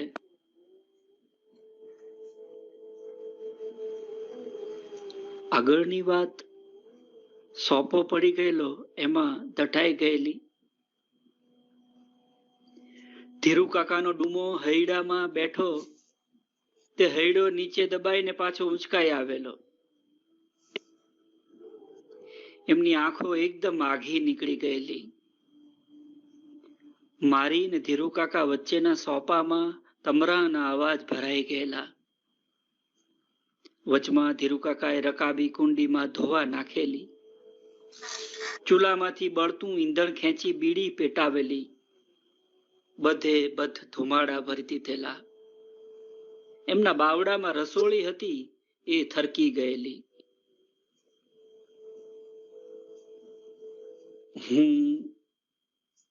હું તો જાણે બાના પેટમાં પાણીમાં અને અંધારામાં ફરતો હતો, જાણે ઊંડા કૂવામાં હતો. ઉપર કૂવાના થાળે નમેલી બાનું મોઢું હીરા જેવું જગારા મારતું હતું. હું જન્મનાળ પરથી સરકી ઘડાની જેમ ઉપર આવતો હતો. અડખે પડખે આગિયા ચમકતા હતા. એના અજવાળામાં પથ્થર ફોડી નીકળી આવેલા પીપળાના પાન ચમકતા હતા. વચમાં વચમાં બાના હામ ને હેત જેવા વીજળીના ચમકારા ઉતરતા હતા. જેવો બહાર આવ્યો, રેલવે યાર્ડની રેલવે ઇસ્પિતાલના અંદરના કોઈ ઓરડામાં ડાક્ટરના હાથમાં ઊંધો લટકતો હતો. ત્યારે બહાર એક ધારો વરસાદ ધોધમાર વરસી રહ્યો. તો આ એક અભિવ્યક્તિ ગદ્યમાં આપણા જન્મ વિશેની વાત આપણને કોઈ કહેતું હોય અને આપણે સાંભળનારા હોઈએ, અને સાંભળતા સાંભળતા પછી આપણે સાંભળનારામાંથી કહેનારા બની જઈએ. અને આમાં આ નિબંધ વિશે મેં થોડી ચર્ચા કરી છે. ફાર્બસના એક અંકમાં છે. તમારામાંથી જે મિત્રોને એના વિશ્લેષણમાં રસ હોય, એના ગદ્યના વિશ્લેષણમાં અને એની કથન રીતિના અને ભાષા રીતિના પૃથક્કરણમાં રસ હોય તો ફાર્બસના એક અંકમાં આના વિશે મેં વિસ્તારથી લખ્યું છે. પણ કેવી રીતે તમે ભાષામાં એક જુદા અનુભવની વાત છે એને વિઝ્યુઅલાઇઝ કરાવી શકો અને એને રિયલાઇઝ કરાવી શકો. તમે એને તમારી સામે ચિતરી શકો અને તમે એની પ્રતીતિ પણ આપો. અને જન્મ જેવી એક પરમ રહસ્યમય ક્ષણ છે એને તમે ભાષાના ઉપકરણોથી કેવી રીતે સાકાર કરી શકો. તો આ નિબંધમાં એક રસ પડે એટલે આવા ઘણા નિબંધો છે. જનક ત્રિવેદીના નિબંધોમાં પણ ભાષાની રીતે આપણે પિતા પુત્રના સંબંધોને કેવી રીતે જોનાર છે, સંબંધોને ઓળખનાર માણસ છે, એ કેવી રીતે અમુક ભાષામાં રચી શકે. ભરતભાઈના નિબંધોમાં પણ તમને એમના પિતાજી સાથેના સંબંધોનું એક ચિત્ર ભાષામાં મળશે. તો પ્રવાસના કેટલાય પુસ્તકો છે જેમાં ધુઆધારનો ધોધ જોનારા આપણા પ્રવાસીઓ છે, જુદા જુદા પ્રવાસીઓ. એ લોકો એક જ ધોધ જોવા ગયા છે, પણ એ ધોધની ગદ્યમાં અભિવ્યક્તિ છે તે અમૃતલાલ બેગડની જુદી છે કે કાકા સાહેબ કાલેલકરની જુદી છે, કે એવા 4-5 અનુભવો છે જે ધોધમાં નાહવાના અનુભવ છે એ પ્રોઝમાં આવે તો કેવી રીતે આવે. ઇંગ્લેન્ડનો પ્રવાસ કરનારા આપણા પ્રવાસીઓ છે. ટ્રફાલ્ગર સ્ક્વેર નામની એક જગ્યા ઇંગ્લેન્ડમાં છે. હવે એ ટ્રફાલ્ગર સ્ક્વેર નામની જગ્યા હું નથી ગયો, પણ મેં 4 એવા પ્રવાસીઓ પાસેથી એના વિશે સાંભળ્યું છે. અને એ ચારેય પોતપોતાની રીતે એક જ જગ્યા છે એની ભાષામાં, પોતાની ભાષામાં એને રજૂ કર્યા છે. તો અંતે વાત શૈલી અને શૈલીકાર ઉપર જાય, અંતે વાત લેખકના પોતાના વ્યક્તિત્વ ઉપર જાય અને એના પરસેપ્શન ઉપર પણ જાય. એટલે બહુ જ મોટો વિષય છે નિસર્ગભાઈએ સોંપેલો. અને આપણે તો આજે ખાલી આમ એક સર્ફિંગ કર્યું છે. જુદી જુદી જગ્યાએ અડતા અડતા આપણે ઓળખવાની કોશિશ કરી છે. એના વધુ ઇનડેપ્થ કહેવાય એવા અભ્યાસ માટેની ભૂમિકા આપણને નિસર્ગભાઈએ આપી છે. એક આખો પીએચડી ના અભ્યાસનો વિષય છે અને કોઈએ અપનાવવા જેવો વિષય છે. આટલી વાત કરીને હું મારી વાત પૂરી કરું છું. પ્રમાણમાં ઘણું બોલ્યો છું એટલે થોડોક ગળાને પણ થોડોક એવો અહેસાસ થાય છે કે તું હવે અટકી જા. કોઈને પ્રશ્ન હોય એકાદ બે પ્રશ્ન લઈએ તમારા મનમાં કોઈ અધ્યાપક મિત્રો હતો કોઈને કઈ પ્રશ્ન હોય તો, કારણ કે બહુ ચેલેન્જિંગ સબ્જેક્ટ છે અને બહુ સુંદર રીતે ન્યાય આપો સર, તો આપણે ખૂબ ખૂબ આભાર માનીએ છીએ સર. કારણ કે એક બાજુ કન્ટેન્ટ છે અને બીજી બાજુ ફોર્મ છે ને, આ બંનેને જે સાંકળતી કડી, તમે કેટલા બધા ઉદાહરણો આપ્યા, એટલે મને ખૂબ ઊંધો હરખાતો તો એ બાબતમાં કે તમે આ વિષયને કેટલો વ્યાપક રીતે જોયો છે અને ખૂબ મનોયત્ન કર્યો હશે, ખૂબ પ્રયત્ન બધું દેખાતું હતું આપણને. તો આ પ્રકારના એક સંનિષ્ઠ પ્રાધ્યાપકો આપણી સામે છે તો દેશી ભાષામાં એને ધંધે લગાડવા કહેવાય નિસર્ગભાઈ. અને પણ ક્યારેક ક્યારેક તે છે ને ધંધે લગાડવાથી આપણે ભૂલા પડીએ ને તો પણ ઘણા બધા રસ્તાઓ જેમ મળી જતા હોય છે, એમ આપણે થયું છે અને ખૂબ આનંદ છે. અને મારા જેવો આ રાજીપો બીજા બધા મિત્રોનો પણ હશે, આનંદ પણ હશે. કોઈને કઈ પ્રશ્ન હોય તો આપણે આ સેશન અહીંયા પૂરું કરીએ છીએ. Thank you. તો આપણે બધા કેસીજી વતી ગુજરાતી ભાષા અને સાહિત્યના રસિક એવા મિત્રો અને પ્રાધ્યાપક વતી મહેન્દ્રભાઈને ખૂબ ખૂબ આભાર માનીએ કે એમણે ખૂબ વિશાળ અને વ્યાપક અને ગહન સ્તરે આ વિષયને મૂકી આપ્યો અને એમણે તેમ કહ્યું એક દિશા ખોલી આપી, આ જરા જુદી રીતે આખો પ્રકલ્પ મૂક્યો છે. અને તો સર આપનો ખૂબ ખૂબ આભાર માનીએ છીએ કે ખૂબ મજા પડી. Thank you very much. Thank you. Jaimini, thank you. Thank you sir. Mahendra sir, એક અંગત રીતે એક વાત કહીશ કે હું પોતે બેઝિકલી કોમર્સ સ્ટુડન્ટ છું, પણ મને આજે ગુજરાતી સાહિત્ય વિશે ઘણું જાણવા મળ્યું. And sir, thank you so much for your time. It was seriously interesting. Thank you so much. I thank you so much for your time. આભાર. Thank you so much, Nisarg sir.